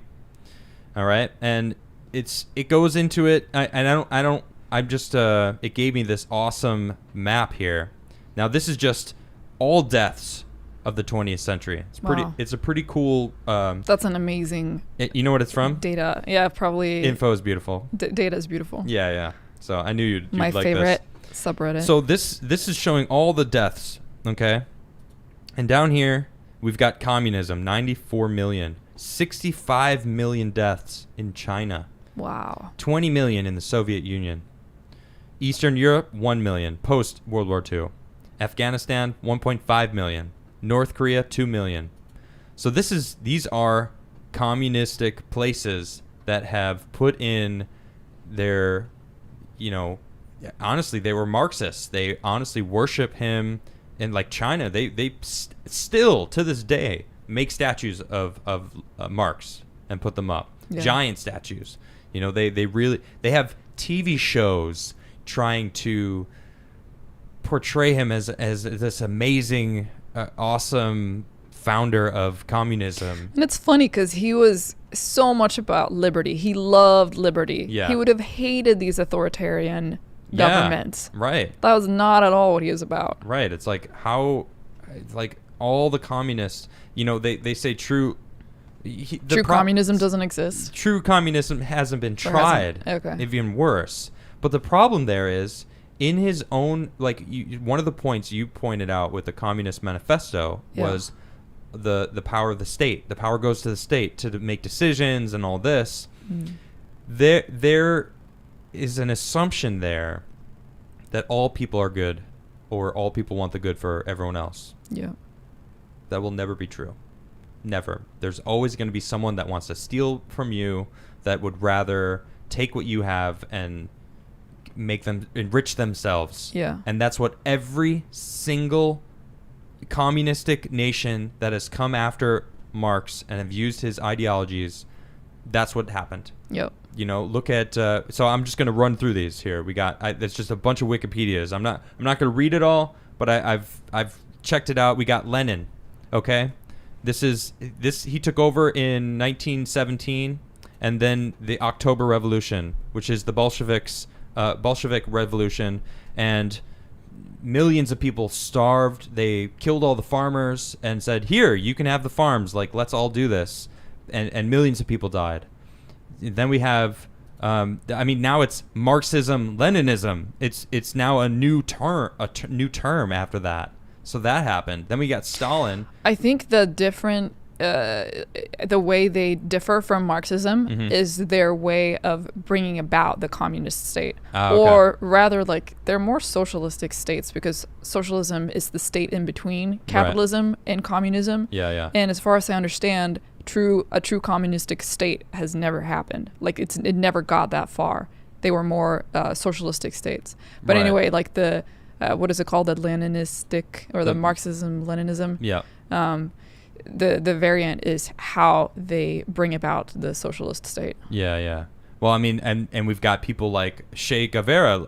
You know, I didn't know much about him, but he killed people, executed people. In Bolivia, right? If you don't believe it, you don't believe what I'm saying. He just executed anybody that didn't fall in line. You know, and I've been seeing his shirt or this face on T-shirts my whole life. People have, you know, but now that I know about what was going on, like, he executed people, and he was a terror. Like, communism has only killed, and we got, you know, Stalin. He's followed the Marxism, Leninism. Then we got Pol Pot. He was in Cambodia, killed a bunch of people, trying to be a dictator. We got the Kim dynasty in North Korea. You know, and as from this, you know, over 2 million people in North Korea have been killed in the 20th century from the Kim dynasty. Then, of course, we got Mao in China, who led the whole communistic world, which now we've seen 65 million deaths from communism in China. It's crazy. And then, of course, in Venezuela now, this is just Venezuela's Wikipedia page, but we can see what's happening there. It's the same thing. They don't have freedom there. So all of these, you know, has it truly been tried? In Cuba, also Fidel Castro. Yes, exactly. Fidel Castro in Cuba. Right. Precisely. This is how do you know if it's truly been tried or not? Because there's always going to be the state that controls the decisions. So how do you have that in place without having someone run rampant with power and killing off anyone that tries to contend with them? Because ultimate power corrupts. Yeah. That's the saying goes, and that's what we've seen. I mean, look at my own government in America. We got these people that have been in government for 50 years, 60 years, some of them. They're not even doing anything. They're blaming it all on Trump, and it's like, come on. Well, that's why there needs to be some sort of thing in place that prevents greedy people from taking the power. Yep, exactly. Much harder done than said. Yep, that's true. So, I mean, we got to be careful, you know, moving forward in life, because I don't want... We can't lose individual liberties. That's something that everyone, I feel, has a right to have. Personal possessions. I don't think there's anything wrong with that. You know, I'm a guitar player. If I wasn't allowed to have personal possessions, would I be able to even have a guitar? You know, it's like... I don't know. Or would I be forced to be in the fields and make food for everyone? You'd have to go to the instrument library. And borrow. You know, like, it's a sketchy situation, you know? I would be remiss if I didn't talk about the Marx letter to Engels. This is kind of... everyone always... like, oh, don't forget to talk about this. And it's kind of interesting because there's a note right here. It says, a note from history is a weapon. And it says, come to our attention, this page is very popular with white right-wingers who delight in Marx and Engels' use of racial slurs to discredit Marxist thought. Unfortunately, they were Europeans, and in this period of time, racism was a commonplace and permeated political, scientific, religious, literary, and social spheres. So they talk about it, and it's like, and yet they're trying to cancel everybody that was racist in the South and bring down anyone, like even the founding fathers, like who actually spoke out against slavery. They actually wanted it written in the original Declaration, or in the Constitution. Now, actually, in the original Declaration of Independence, that they wanted slavery to be illegal. Did you know that? Mm-mm. So they wanted it, but they couldn't beat Britain separated from the South, the slave states. So they were like, all right, we'll leave it out, but we're going to say all men are created equal. And by that, Frederick Douglass came by later on in life and said, are you going to stand up to what you said or not? Are men all created equal or not? And it's like, boom. So they wrote it in there to help us. So interesting. I it's like, I'm not trying to cancel Marx. I feel like he himself realized that the errors of his own ways, and realized that it was so much more complicated than he himself on his own could figure out. I think that was really what the key is. And he was like waiting for the revolution to come, which didn't come. Right. He was like, thought that was the necessary step to start implementing some of his ideas. Yeah, true. And it never happened. Or the breakdown of capitalism, basically, was what he was waiting for. Right. And that didn't happen. Yeah, and I don't see that happening anytime. People like having a nice shirt. Yeah. People like having a different shirt than someone else. I think it really speaks to our desire of, or like our history of collecting things. Yeah, okay. We've been gatherers for a lot of human history. Yeah. And I think we really like collecting stuff. Yeah. No, you're right. We do. I do. I mean, hoarding is a problem, but for sure. Look at, there's birds that collect things. Pretty shells, human devices. Crows do it. I mean, it's a natural tendency to see a shiny thing and go, ooh, shiny, coin. It's something that he talked about, his criticism of capitalism. Yeah. I wrote down some things here, some bullet points. Go ahead, shoot. He was saying basically the biggest issue with capitalism is that the system colors our ideas, and it generates an ideology where it makes us feel like more things make us happy, so we have to strive to have more things. Right. A person who's not working is worthless for whatever reason. They're not working. Right. Has no value. And leisure is sinful. Like really? If you take off more than 2 weeks a year or whatever, that's not okay. And then the last point is worthwhile things and people invariably makes money. So if things are not making money, like if people are not making money, they're not worthwhile. So he was saying it creates this feeling in us that pursuing something that doesn't make money is pointless, and you can see that. I can see that's definitely a side effect of the capitalistic system, I think. Yeah, and I mean, it's so, man. I mean, the society that we live in now, and more importantly, where we're moving forward to, is being reformed. We aren't just a capitalistic nation. I mean, you look at China too. They realized capitalism is important, and the reason why they're doing so well is because they set up these capitalistic zones. I think in the maybe in the 80s, late 70s or something. I'm not sure exactly on my dates, and you could see the more capitalistic they leaned, the more they actually progressed, and the quality of life skyrocketed in these zones that they set up. So there needs to be a balance between. I don't think communism is ever going to be the answer. No, I don't think so. I think there will always be someone who ends up in power that wants to keep it forever and wants to just. Essentially, the person in power doesn't have to do anything. So that, like, one of the bullet points was, if you are doing nothing for over 2 weeks, what's the point? Yeah. Like, that's wrong. So if you're in power, like, Kim Jong-un, for example, I don't know if he's actually in power. There's rumors that his sister has taken over, but regardless, like, that dude traveled around. He, eats McDonald's. He got fat. He drinks and smokes. Like, people know that he's not a healthy person. Yeah. But because he's not, he just is doing whatever he wants to do. So and it has led to nothing but deaths. Over 2 million people. I didn't even know this in the last 100 years. Obviously, it's his father and his father's father that have, owned North Korea basically.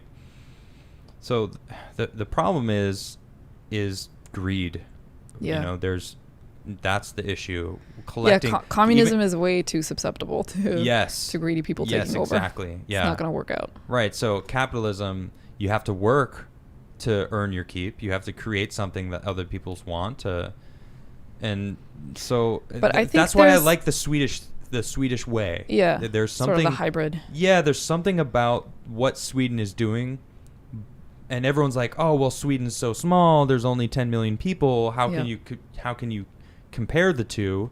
And how can you not compare the two?" And it's not going so well for Sweden scale it up anymore. Oh, explain that. Go ahead.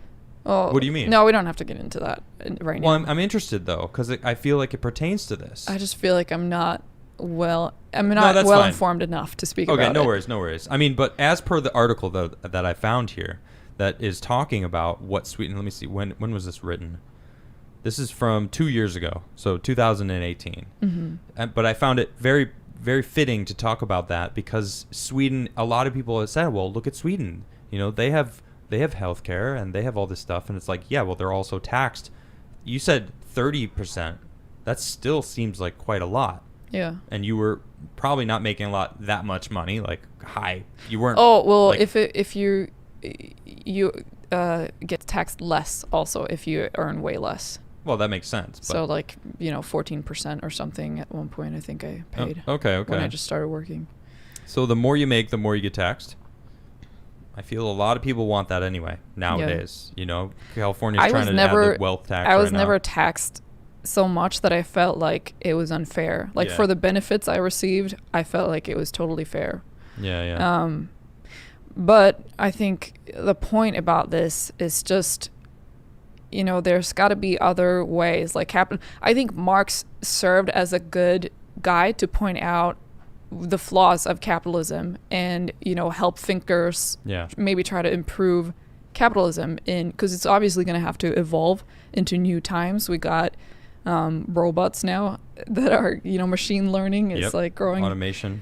Like crazy. Automation is going to be a big thing. So the world is so different now, and there's going to be a lot of problems to solve, and we're going to have a new sort of, I'm sure that a new thing will emerge, a new economic system that is coming from capitalism, but is going to turn into something different. Space.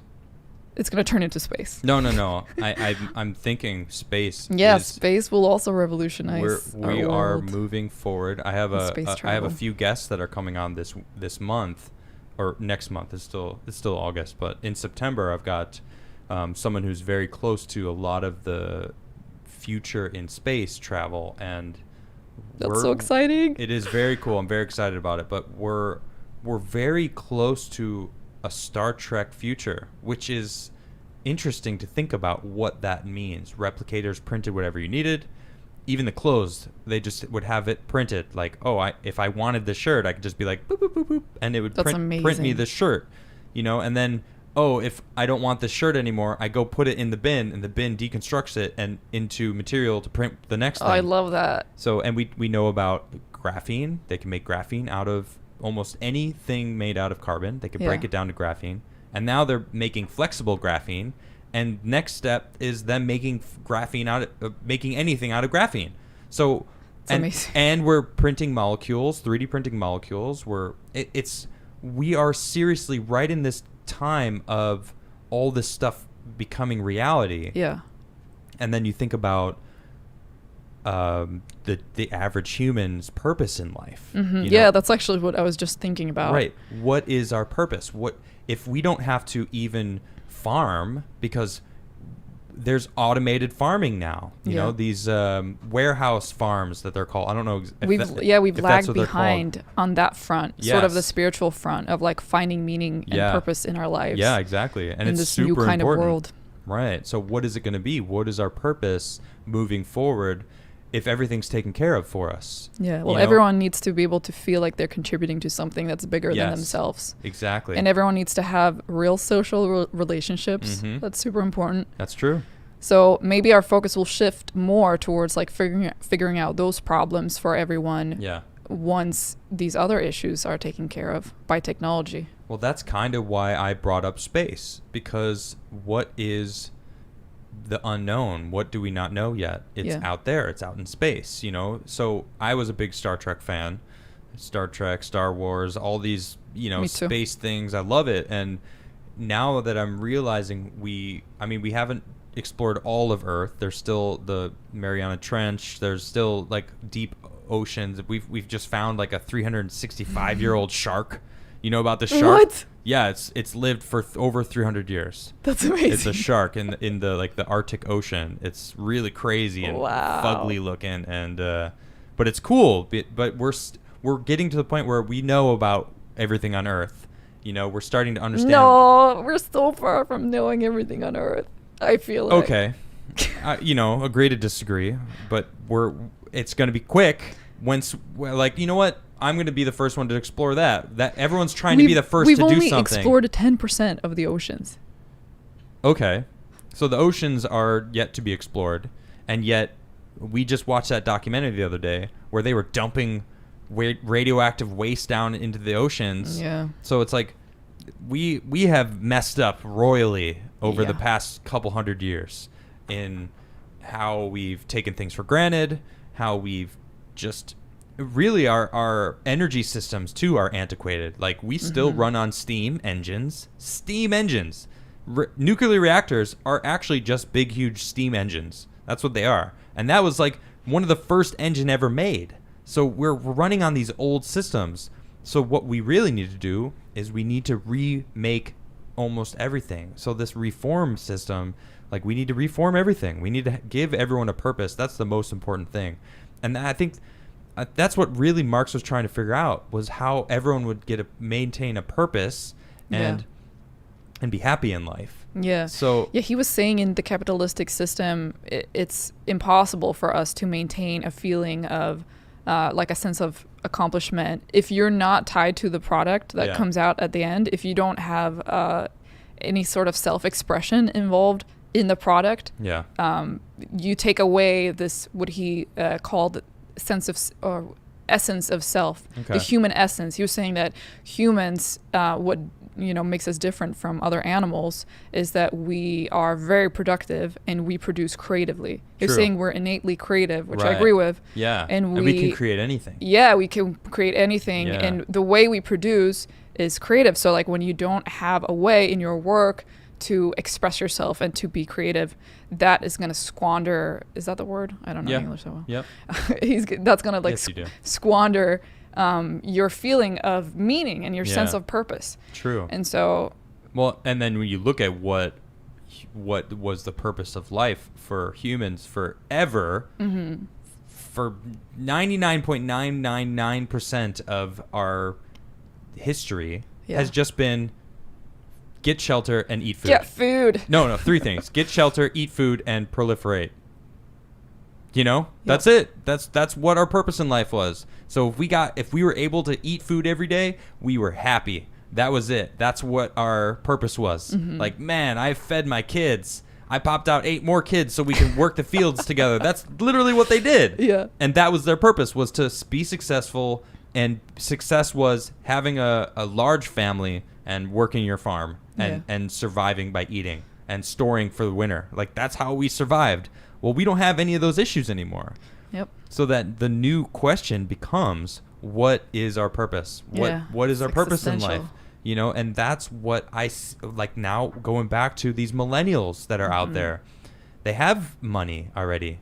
A lot of them have money. They have rich families. They're claiming that their society has done them wrong when they already have everything. They don't have a purpose. What is their purpose? Now to find the thing to be angry at. Well, I think there's some good solutions to that. There's a theory that Jordan Peterson speaks about, which I really like. And it's about finding every day, trying to find the most responsibility that you can carry, and then like carry the burden through the day with as much integrity as you can. Yeah. And I think that's awesome. It's that's pretty good. figure out what responsibilities you can take on. Yep. And that creates a sense of meaning. Jordan Peterson, honestly, Maps of Meaning, he basically breaks down this exact what we're talking about. But, they don't like him. Who's they? The protesters, the writers, really? the BLM. Well, it's because he's telling them to, you have to worry about yourself. He's also against, identity. Well, that's another thing. We don't have to get into that. Ideologies? Not ideologies, but identity politics. He thinks that's very dangerous. I think so too. Yeah. And I agree. But I think we can all agree that everyone wants a purpose. Yep. Even these people out marching, this is their new purpose. Yeah. That's why they're so adamant about it. They're they 100% believe this is their purpose, is to bring down the system. Yeah. And that's the problem. That they've found a calling that is misguided, misinformed. It's just not the reality, and to them it is. To them it's a reality. They're like, well, we're Marxists. We need to bring everyone down, so we're all on the same page now. And it's crazy. It would be very different, like we were talking about the other day, if they were actually trying to accomplish something productive. If they had these are the 3 points, we're going to be rioting until this happens. But as far as I know, there's nothing of the sort. It's just chaos unleashed. Even the other night at the end of the RNC, they were attacking people, and they were going after Rand Paul, who is one of the leading senators, fighting against injustices in the country.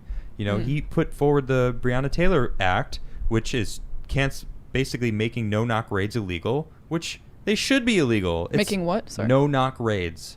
No knock? No knock. What does that means mean? The police don't have to knock. Oh. They just break down the door and go into the house and arrest somebody. And they issued a no-knock warrant on this house, and Breonna Taylor was in it. I guess her I don't want to get into details. That's not what we're talking about today, but he made it so he was trying to fight to make it illegal. Okay. All right, and they were yelling at him and bombarding him, yelling her name, justice for Breonna, and it's he is literally one of the few senators that is on their side. That shows their ignorance. Yeah. That shows they don't even care about justice. They're just trying to rip the system down. At least that's what it shows to me. So, Karl Marx, he really has, honestly, over now that we've really hashed it all out, we've been talking about him for the past couple days. He didn't like censorship, and they're trying to censor. If you don't like what they're saying, stop trying to censor people. We need all sides of the conversation on the table. All. Yeah. He was for ideas, not for ideologies. Yes, he was. Exactly. So that was we went actually rather long. It's been almost 2 hours. Oh wow. So I'm gonna Do we still have people watching? We do.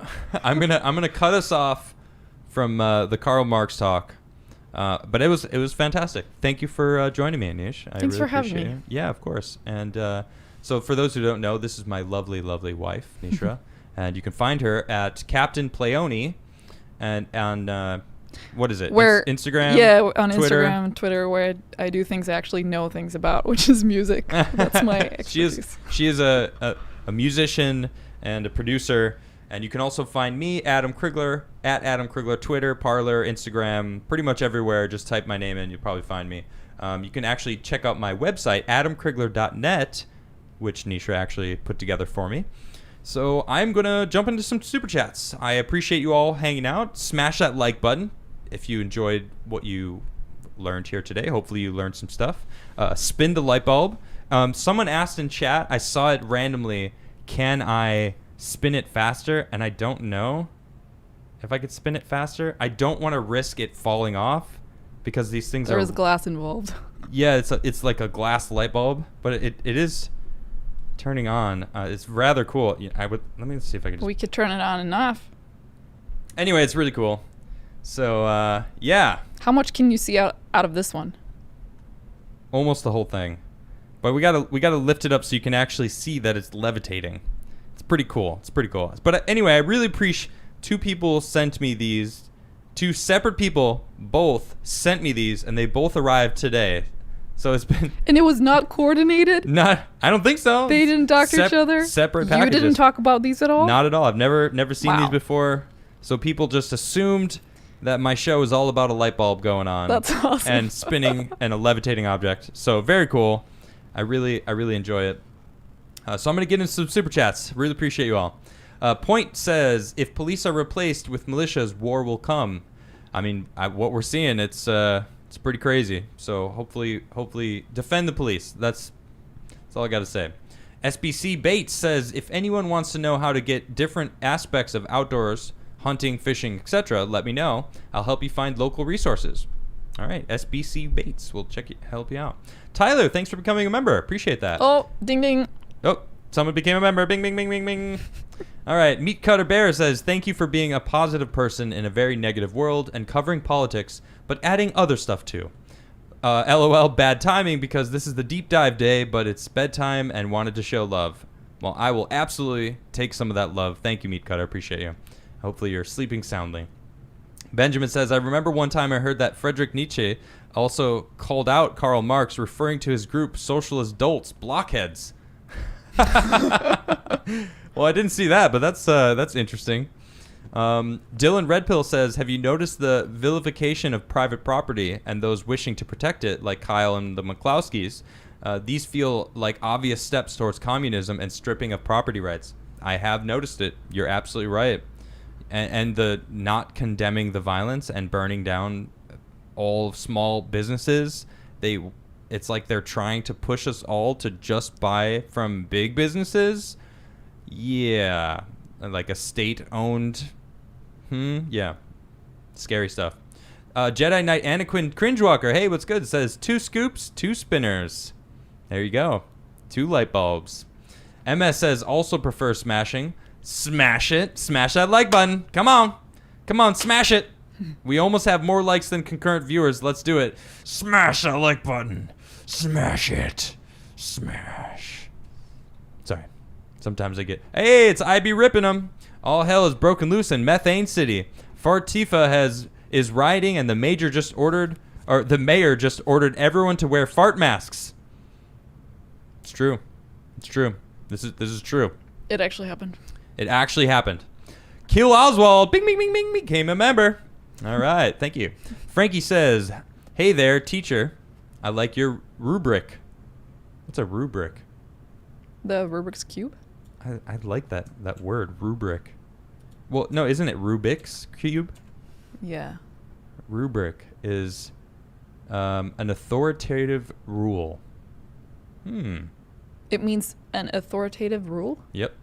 Okay. Or they were also a title, heading, or direction, like in a manuscript. Maybe they were talking manuscript, about book, or statute. this rule that we implemented with the Oh, light maybe that's bulbs. what it is. The ding ding. I like it though. Michael says, I wanted to let you know that I saw a unicorn today. I went to Gettysburg, and along the drive, I saw a Biden yard sign. Whoa. It fails to compare to the Trump billboards along the PA Turnpike, MAGA 2020. Yeah, I mean, there is all sorts of different... Oh, do I got both of them in the shot? I didn't even know. Look. Oh, nice. They're both in the shot. I'm not complaining at all. Sorry, I got distracted by the light bulbs. Tyler Charles says, Karl Marx's great-grandson has a YouTube channel where he does parkour. Look up Marx Parkour. Are you serious? I Googled this, and he's not the grandson, Oh, he's not? unfortunately. Oh, so fact check, false. Sorry. Sorry, Tyler. That Hate is to be the false. downer. Shore 10 says Marx just secularized culty midi... Secularized? No, there's no Z there. Maybe they missed the Z. Secularized culty middle-aged peasant revolts. Sleepy Z's. Yeah, I mean, it does kind of feel like that. Kyle says you need an atom that spins per my wife. So Kyle's wife, I agree with you. I would like a spinning Yeah, like atom. a hanging one. Or maybe I don't know, something I can actually I got to get one of those little air guns that I had up there. JT says, first super chat ever. Thank you so much. You and Nisha make an incredible duo. Oh, Incredible is in all caps, mind you. Incredible duo. Is that how you do it? Incredible. It's incredible. Keep doing what you're doing and spin the light bulb. It's so smooth.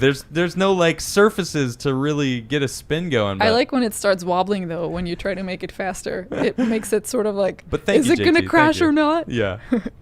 JD became a member. Bing, bing, bing, bing, bing. Bing, bing. Tom says, please don't delete your episodes anymore. I enjoy watching full episodes, not clips, and I can rarely watch live. You can watch them. They're just unlisted. So if you go to Adamcast IRL, you can go to playlists and then select live show, and all of the live shows are there. It's just so that the algorithms don't post them in the main page on YouTube. So you can find them under playlists, under live episodes. You can find them there. Superman, if he wasn't so scared of green rocks, says, this is for your wife. This is just for you. Thank you. And standing up against anti-Semitism. Thank you very, very much. My family is of Iraqi Jewish descent, not Caucasian, considered Arab. So it is unfair that I have to be lumped into that crap head. It grinds my gears. Oh, I'm sorry to hear that, but thanks for the super chat. The super chat, Superman, is a Superman chat. Anyway, Karl Marx says, that's right, even at 25, I was a boss. Interesting. We have Karl Marx in the super chat. Again, we got Karl Marx. It's true that my followers twist things I said and believe things I don't. But I'm dead now, so I can't do anything about it. But at least God let me possess Nancy Pelosi recently. Oh, he's a comedian. I didn't know. Karl Marx has got some comedic tendencies there. Oh my God, Trey says, you rock. Thanks for doing this. Well, my pleasure. I hope you guys learned a little something. I feel like we could have gone for forever on his life. It's funny, because like right before we started, we're like, how is this going to go? What are we going to say? Do we know enough? Can we talk about this? And then we went for 2 hours. It worked out. And I feel like there's so much more to talk about. Like, I mean, that's what always happens with the deep dives, though. You know, I always, like, even the Donald Trump deep dive, I feel like I could have gone so much more onto, like, all of his policies and more about his life and anything, yeah. Well, next week you'll talk a little bit more about the idea. Well, next week I don't have this set in stone yet, so I don't want to say anything yet. So, but just stay tuned. Just to know, there's really important guests coming. I'm really excited about the future of my guests that are going to be joining me. It's very exciting stuff. The Freezing Ton says, keep doing deep dives. Keep the deep dives coming. Do you have any new songs? I really haven't been working on music. You have a really good song. It's not finished yet, right? All right, I have new songs I'm working on, but I don't have any full songs yet. I haven't had much time, honestly, to play music. I've been really focused on continuing my mental expansion, if you will. Captain Planet says, it's my birthday. Spin the Happy Trumpy birthday! Bear. Can I get a birthday in chat? MAGA 2020. You know what? It's your birthday. I'm going to spin this Trumpy Bear. Wow. All right. That was a wonderful spin. So I don't just spin that for anybody, but that was just for you. In Japan, when it's your birthday, they go like this. Can I have the camera? Yeah, hold on. I just got to bring my chair back. They come up to your face and go like this. Happy birthday! So that's for you. Well, there you go. You had a custom happy birthday. Both a spinny Trumpy Bear and a happy birthday. Applause. Kuvin says, sorry I'm late. I got in a Twitter battle with cultist K-pop stan. I think I thanked him for dancing women, Jameson whiskey. Good game. Much love. Thank you very much. Appreciate that. I'll have some whiskey later on you. Chris Brown says, sir, I only have one question and one question only. Does your wife have an unmarried older sister? Love the show. Unfortunately, she only has a brother. No sisters. But he's unmarried. I don't know if you... Well, clearly you're not interested in that, so... And he's a fine person. Sorry. He is pretty fantastic. He is pretty great. Hydro says, Happy Men's History Month. Make some white babies. Random. Is Men's History Month, is that a thing? I didn't even know about that. Dr. X Zowden says, Marx the most evil human in the history of men. So I don't know if I believe that anymore. Now that I've really dug into him, I feel like he himself was misunderstood by himself later on in life. Like he kind of had these like revelations as he got older. So I think his ideas have been twisted by some of the most evil humans in the history of men. Agreed. Waffle became a member. Thank you. Ding, ding, ding, ding. Captain Bigos. Everyone knows Karl Marx, but few people remember that his sister, Anya, invented the starter pistol. Look it up. Anya Marx. Oh, interesting. Get set. Wait, the starter? Go! Psh, psh, psh, psh. I don't know. Oh, that kind of pistol. I don't know. Was it Anya Marx? I think I was with it. I think I got that. I didn't. Yeah, I don't think that. I think that what was you're just talking about. joking around. Okay. I liked it. I was with it. I got it. Anya Marx. Daniel. Oh my God! Now I get it. On your marks. Yeah, because it took me a little bit. I don't know English that well. That's what you say. I Daniel thought you says, said ready, set, go. I'm not gonna read that super chat. Sorry. That's funny. I gotta skip your super chat. Sorry, buddy. Baron says the USSR killed half of my family in Poland and millions of other Polish. Marxists will never succeed here or in the EU. Oh my God. I'm sorry that your family got taken out like that. That's terrible. James, thanks for becoming a member. Bing, bing, bing, bing. Christian again says Marxism is utilization. Utilization? Thank you. Utilization of human greed. Yeah. Honestly, that's what it seems like. At least the Marxism that has been practiced now, you know? So Black Magic says, have you noticed that there's a population that is disproportionately overrepresented in the media, academia, and politics of division? I don't know what they have in common. I can't put my nose on it. I'm going to leave it at that. Fast Move said, in Kyle we trust. # free Kyle. Sparky says, what is now Germany, with much of Central Europe and Italy, was known as the Holy Roman Empire until the late 1800s, when various German states unified. Oh, interesting. Oh, thanks for clarifying that. Yeah. Chivalry Remains says, Adam, you should do a deep dive on Austrian economics, focusing on F.A. Hayek and Ludwig von Mises. Austrian economics is the antithesis of Marxism. I think the viewers would find it very interesting. All right, interesting. I find it very interesting. Austrian economics. Yeah, I'll check it out. Samuel Williams, the founding father, says, she nailed it. Please pull up the traits of NPD and compare to SJW. Yeah, maybe. You know, I'm sure there's plenty of comparisons. Steve Guzman says, Karl Marx's ideas are naive fantasy.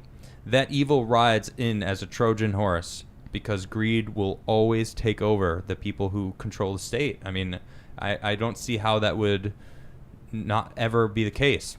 All Metal Mike, what's good? Says, thanks for the info on Marx. The only Marx I knew growing up in the 60s was the Marx Toy Company. They had great toys. All right. Vash says, Simon and Carbuncle. Nice. Walker, thanks for the super chat. Thug Life Bear says, the mistake was abolishing property. Ownership is the entire foundation we build all of human freedoms on. Because ownership equals self-ownership. That's a good point. Yeah, I see that. Walker Mac Fitness says, religion and or spirituality play an integral role in living a healthy life. Science has its place, no doubt, but we can base our morals on it without some form of ethics to keep us reined in. We can't base our morals on science. Yep, I mean, I agree. There's, morals need to be taught. You know, we decide what is moral. We decide what's right or wrong as humans, sentient beings that we are. So morals have to be taught. So religion or spirituality in that sense give us that easy way to pass on the knowledge of being a moral human. Right? Would you agree with that? Yeah. Yeah. No. Sort of. I felt like you were like wondering whether or not you should disagree or not. And I was like, No. I felt like you wanted to say something. I agree with that. Science can't teach morals. Yeah. That is not what science is about. Right. Not necessarily sure we need religion for morals, but it is an easy way of passing on our ideas about what is morally right in, our time and age. Yeah. Well, I wasn't saying that religion is needed for morals. I was just saying that morals have to be taught. Yeah. So religion and or spirituality help teach that. It's like a groundwork that's been there for a while, so yeah.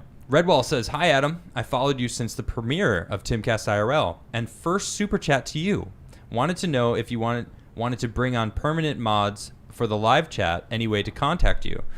Yeah, potentially. First off, thank you for your very first super chat for me. Thank you very much. And for following all of Timcast IRL, which pretty much was, the start of my YouTube career.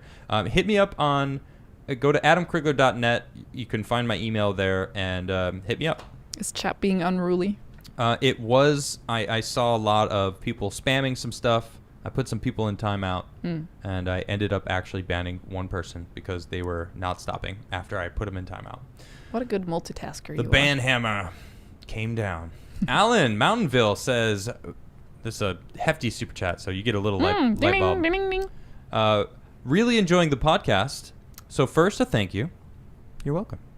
Second, was wondering if you would consider an episode on F.A. Hayek and Ludwig von Mises, two of the most important libertarian/classical liberal figures of the 20th century, exactly the opposite of Marx and Engels. You are not the first person to say that to me, so I want to look them up. Yeah, F.A. Hayek and Ludwig von Mises. I don't know if I'm pronouncing that correctly, but yeah, I will definitely check them out. Just going to set that out and remember. Yeah, thank you. Never Stop Fighting says, Adam, please look up Marx and Satan. The audiobook is on YouTube. It'll blow your mind. Marxism is pure evil. Well, it certainly has become something different than I think that he wanted it to be. Sparky says, the bourgeoisie were the middle class, which were then small business owners. They were seen as an obstacle to communism, did not include the elite and rich. That's actually true. It wasn't the most rich. The bourgeoisie were the people that were the middle class to upper middle class. Interesting. And it's interesting that we have all these small businesses being torn down now across America. That is like everywhere. They're all across the states. And not only that, because of like the lockdowns, all the small businesses have just been closed. It's like they're forcing it on us right now. It's kind of scary once you really take a step back and compare. So Socialism is for Figs says, I will fight to never have that system in the U.S. Well, I hope you're ready. James says, hey, Adam, if you're looking for a good book to explain properly capitalism and how it differs from socialism and fascism, read Human Action by Ludwig Mises. So, man, a lot of these people are referencing these two, I guess it's from Austrian economics. So, yeah, I'll check it out. Hayden Hudson says, Sweden, a small homogeneous population allows the economic system to work in Nordic countries. It couldn't work somewhere as large as the U.S., but somewhere something similar may work on a state level. I'm not a fan of high taxes. Did you say homogenous? Yeah, homogenous. Okay. So, I think you're right. But we are the United States of America. States are supposed to run their own things. This whole year has been everyone blaming Trump, but then saying, you can't tell us what to do because you have no control over us and we do what we want. And that's basically what the Democrats have said. They've been like, no, we're going to do whatever we want to do. And it's kind of ridiculous. So I think you're right. I think on a state level, we could absolutely do something. But then if you look at what Sweden gets, you walk into the doctor, they take care of you, you just sign a paper that said that you were there. That's it. You don't pay anything. You pay $10. Oh, excuse me, $10 for pretty much anything, right? I think so. Within reason. I mean, that's anything, basically. I've paid for like an MRI. And how much was that? Do you remember? Like $30 or $40. It's like $1,000 for an MRI here. It's crazy. So on a state level, I mean, that may be the future, you know. Salty Scotch says, you keep us calm. Thank you. Little salt shaker there. Appreciate you there. And thank you. Exile of Society says, an article in The Hill about Obama reading with LeBron and other players to turn stadiums into voter places. Let voters meet the players. Votes for favors. I mean, turn stadiums into voting places. That sounds great. I'm totally fine for that. Like, we need more places to vote. So, sure, why not?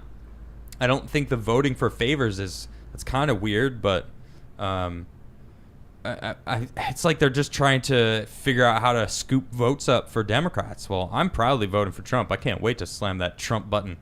DJ Ronnie says, probable fun fact, I'm pretty sure I have an old issue of National Geographic from the mid-'80s, which says that we should have a global population of 12 billion by now. All right, so we're under our population, what National Geographic said that we would be at by 2020. Interesting, though. I like that.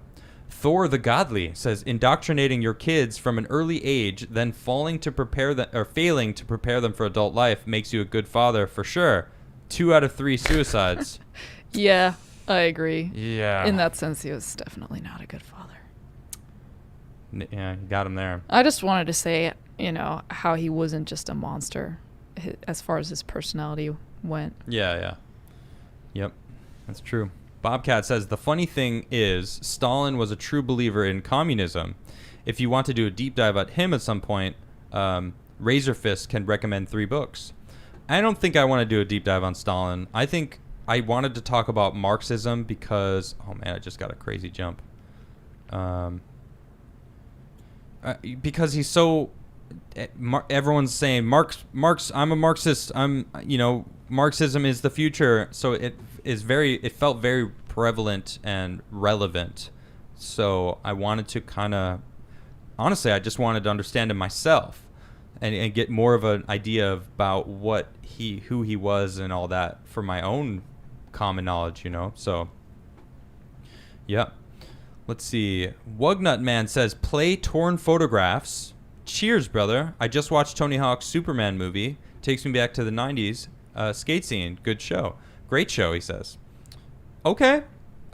I'll play that. You gave me a super chat. I'll play that song. I love that song. It's an older song of mine, but I'll play it for you. Thank you.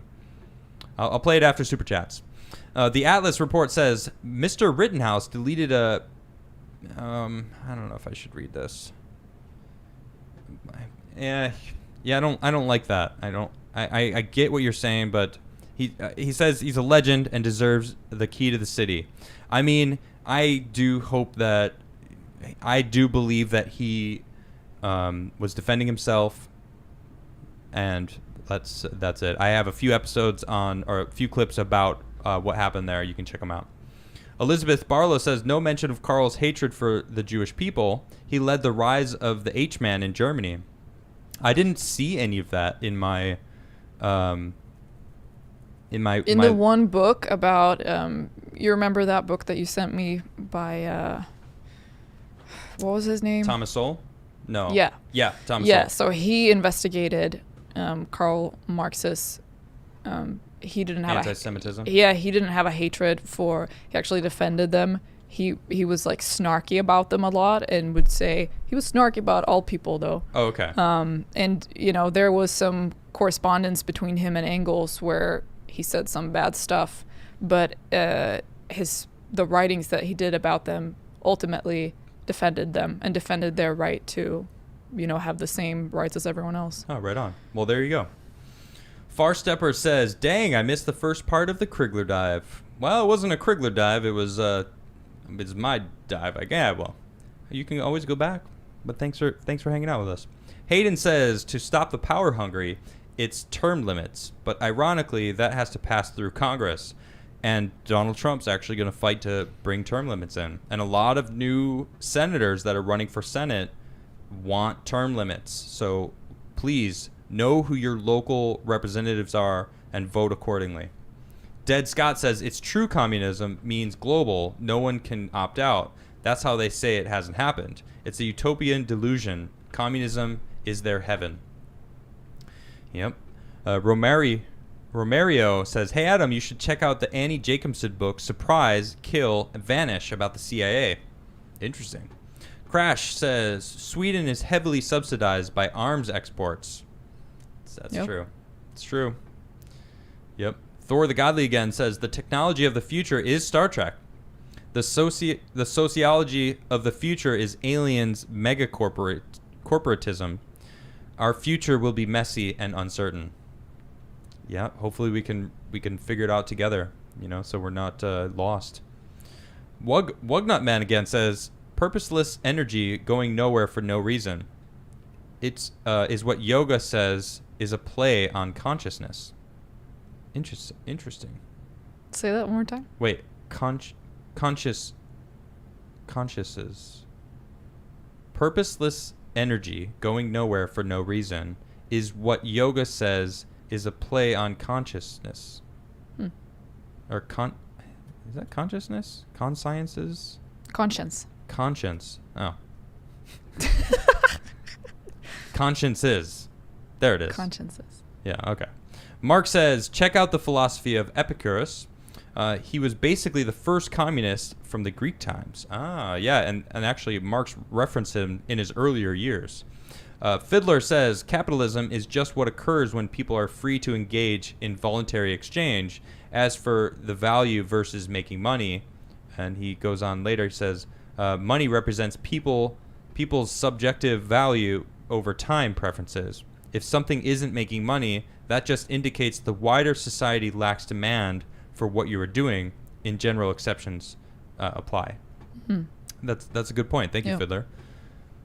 Ken says, hey, Adam, I made a Heart of the Matter logo for you a while back when I first heard the name. Great name. Check your email.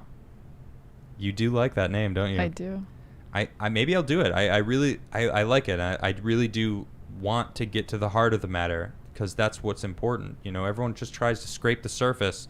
So thank you, Ken. Yeah, I'll definitely dig for that. I got to say though, you guys are fantastic. I've gotten so many emails, and I really appreciate all of you. Dead Scott says, Adam, please read or listen to The Naked Communists. The 45 Goals of Communism as of 1958 are horrifyingly prophetic. I've seen it recommended. Do it. Yeah, I'm gonna. I have a potential guest that might be coming soon, and is a expert in a lot of these things. So that's all I'm gonna say, because it's not confirmed. I want to make sure it's confirmed before I can let you know who it is. I'm very excited though. So I will would like to read these 45 goals going into this, having that guest on, because I have a lot of questions for him or her. Acoustic Theory says, all class warfare is an expression of envy. People and families who steward a small amount of wealth manage to grow a large amount of wealth over time. Stewardship's value is irrespective of race. Interesting. I do agree though. It's a form of envy. The class. It's all class issues. That's really what it feels like. Guitar Daniel says, I'm really starting to regret removing all the doors on the Sims until they started crying and pissing themselves. COVID karma. Political Pothead says, in the U.S., it's possible to start a commune. America. It's true. They could. They can go start their own commune if they want, but they don't want. Recon says, ding, ding, ding, the bulb. Ding, ding, ding, ding, ding. I did it for you, Recon. St. Miles, hey, what's good? Says, great show and presentation. Cheers. Thank you very much. Appreciate it. RG Merkel says, 2 officers shot in St. Louis today. Stand off now. That's sad to hear. I wish them, I hope they're well. Edward Brown says, if you do a vid about Randall Carlson or Grant Hancock and the younger Dryas material I mentioned yesterday, please do it with your lovely wife. Love your dynamic. Please keep it up. Politics aren't everything. You should come on the show more often. Thanks. See, people love you. Not more than me. Try me. Oh, St. Miles. Flash the bulb. Ding, ding, ding, ding, ding, ding. Ding, ding, ding. All right. Dave Tucker says, would you consider doing a deep dive on Ayn Rand? I don't know much about Ayn Rand. But we got Lady Grimm, bing, bing, became a member. And Thor the Godly became members. Bing, bing, bing, bing, bing. All right. Steven Sugar says, Adam, your wife is somewhat more intelligent than you. No offense.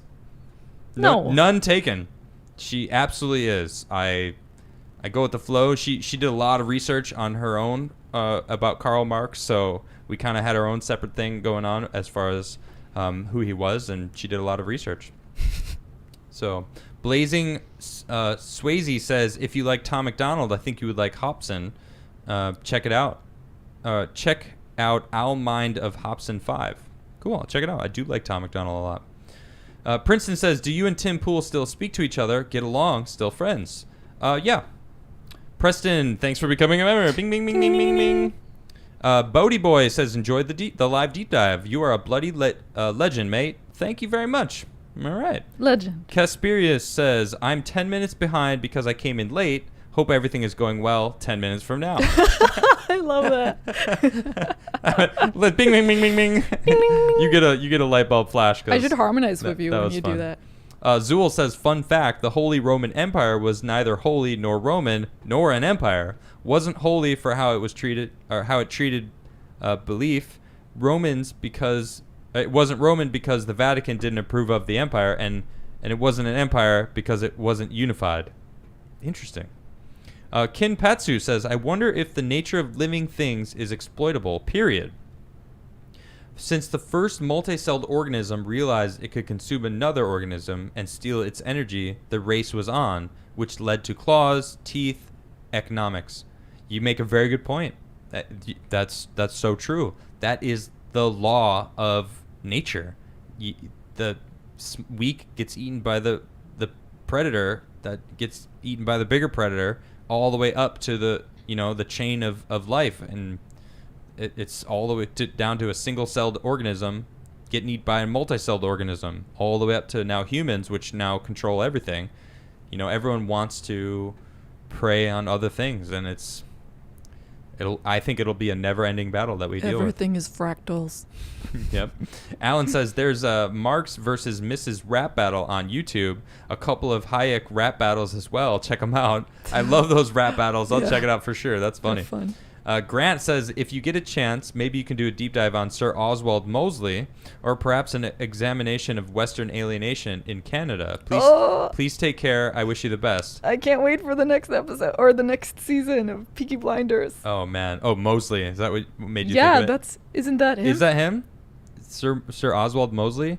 I don't know if that was the guy I think that's from the the final season. I don't know. Do you guys like Peaky Blinders? My goodness.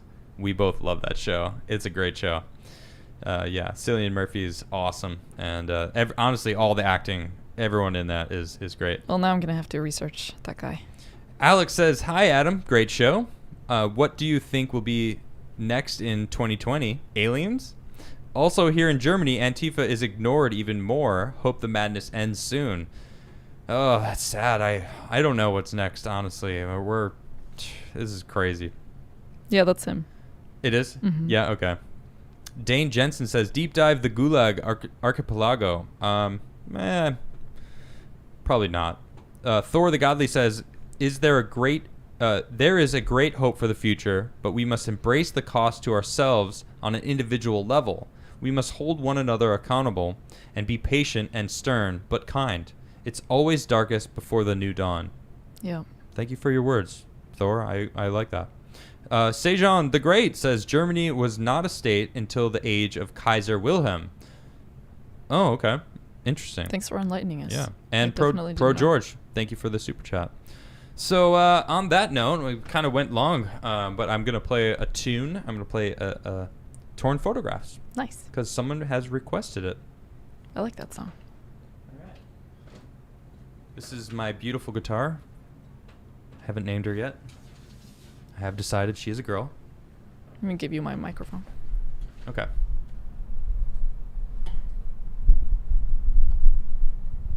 All right. How's that sound? Hello, everybody. Welcome. I like the sound of this double mic. It gives it like a new kind of a feel to it.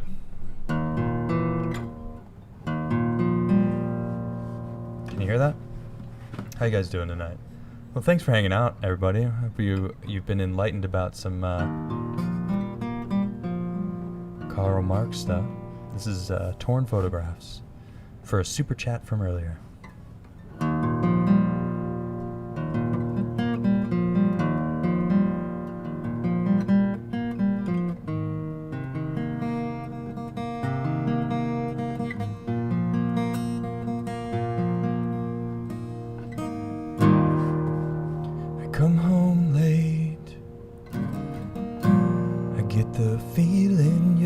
still here.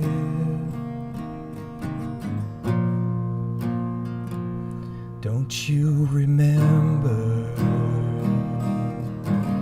all of those things I did to prove to you all I wanted was a little something in return.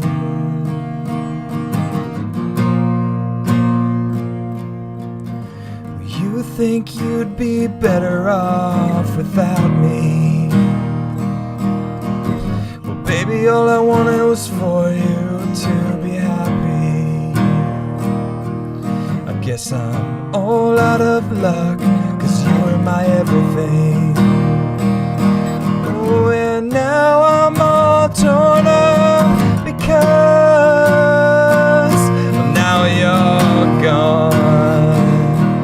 Oh, and obviously I'm alone with my thoughts and old torn photographs of distant smiles on the floor as you walked out the door.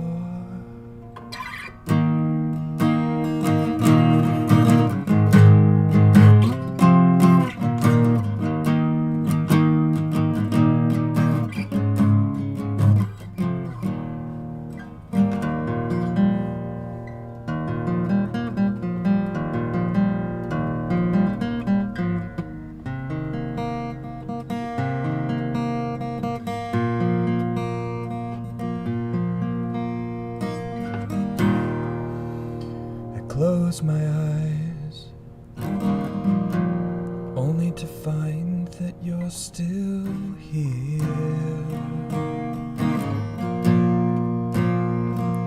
A flash of light, oh, and one more memory slides to the floor. Well, maybe I am better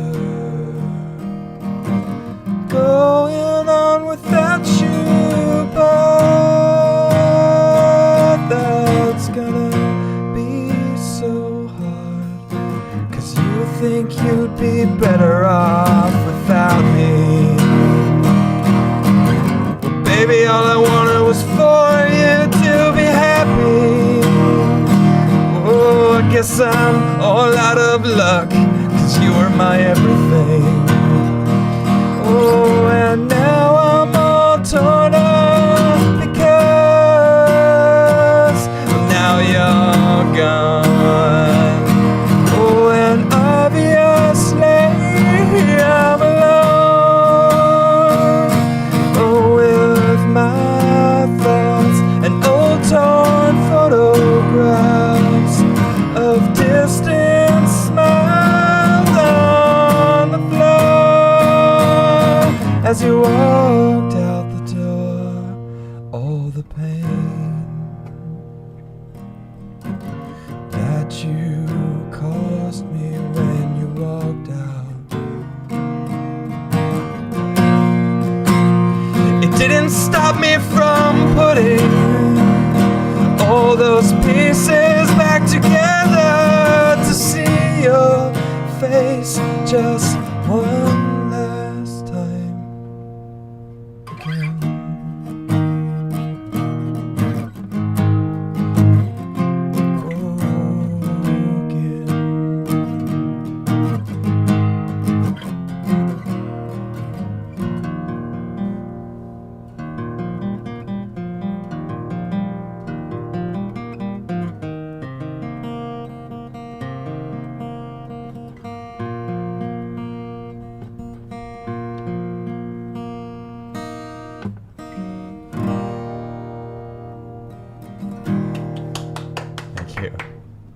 You want to play a song?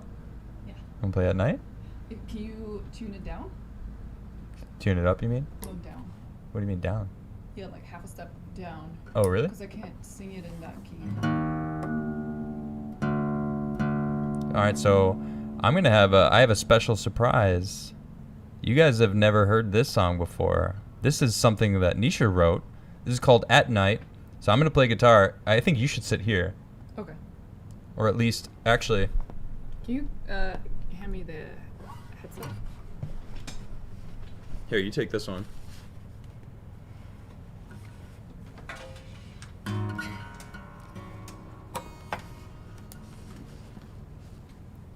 Alright, so this is it's a special treat for you guys. So you're going to be able to hear. I got to retune my guitar though, hold on.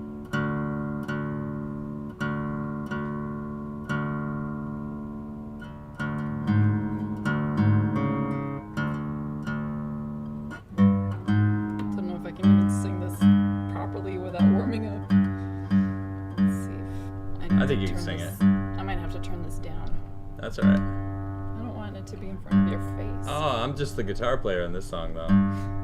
Maybe bring this down.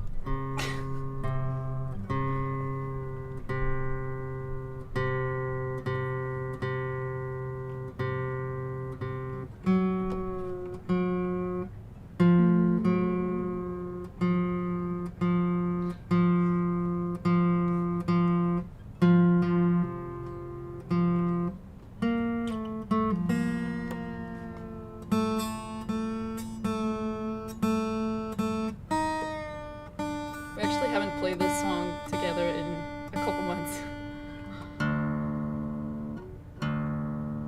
But we will hopefully figure it out. Man, I don't like retuning my guitar. It's never been this low. I'm forcing him to lower his guitar because I can't sing as high as... Lies. No, I can't. Not with my full voice anyway. Thank you for being patient. Here's a light for you guys.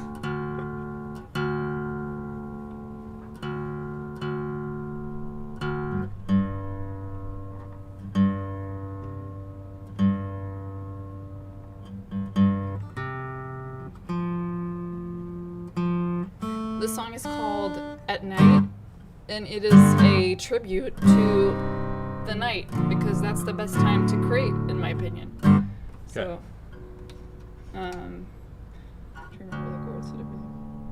You remember the chords in the second part? Yeah. Okay. Night, I finally find the time to be alive as the lights go out, to travel to the sky. Within my vessel I arrive. I'm all curled up where the noises cease to sound, and worlds become mine. Far across the land of lights, where stories enter, turn to art that warps the time as long as I can find the vibration that can spark the waves that reach into my heart. I reach into my heart. Now I can see what they have seen, and I can hear their silence clearly. I grasp in the air where they have been for a taste of that illusion held so dearly. 1, 2, 3, 4. Once the lights go out and stars align within my mind, I can get swallowed by the night. I come alive until it is morning. Only once the lights go out and I see clearly all that's there to me, and feel the planets breathing. I can lead into the magic of my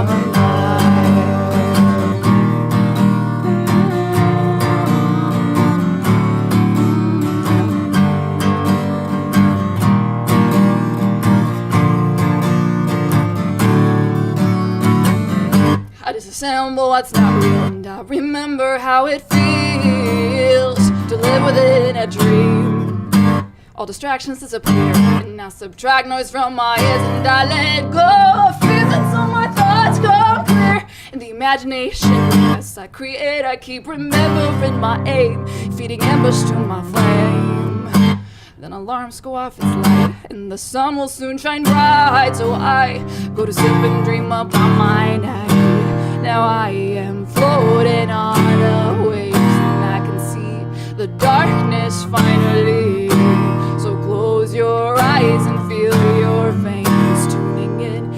poles of the galaxy. 1, 2, 3, 4. Once the lights go out and stars align within my mind, I can get swallowed by the night. I come alive until it is morning. Only once the lights go out and I'll see clearly all that's near to me and feel the planets breathing. I can lean into the magic of my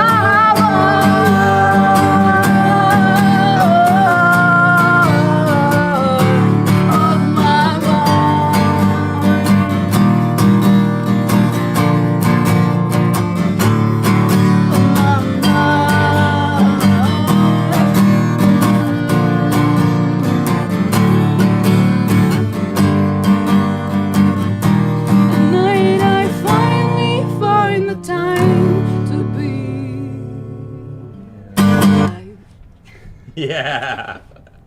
Thank you. Nice. That was great. All right. So, with that, that was our Saturday show, everybody. Thanks for showing up. I love you all. I saw a lot of compliments to you on your wonderful song. She wrote that. It's called At Night. And that was a first time. You guys haven't heard that. And we were playing together. We actually have some other songs that we jammed together. And more coming soon. So stay tuned. And we will be back on Monday, 6:30, and doing my daily briefs of what I do, getting to the heart of the matter. And I appreciate you all. Thanks a lot, and hope you have a wonderful rest of your weekend. Thank you.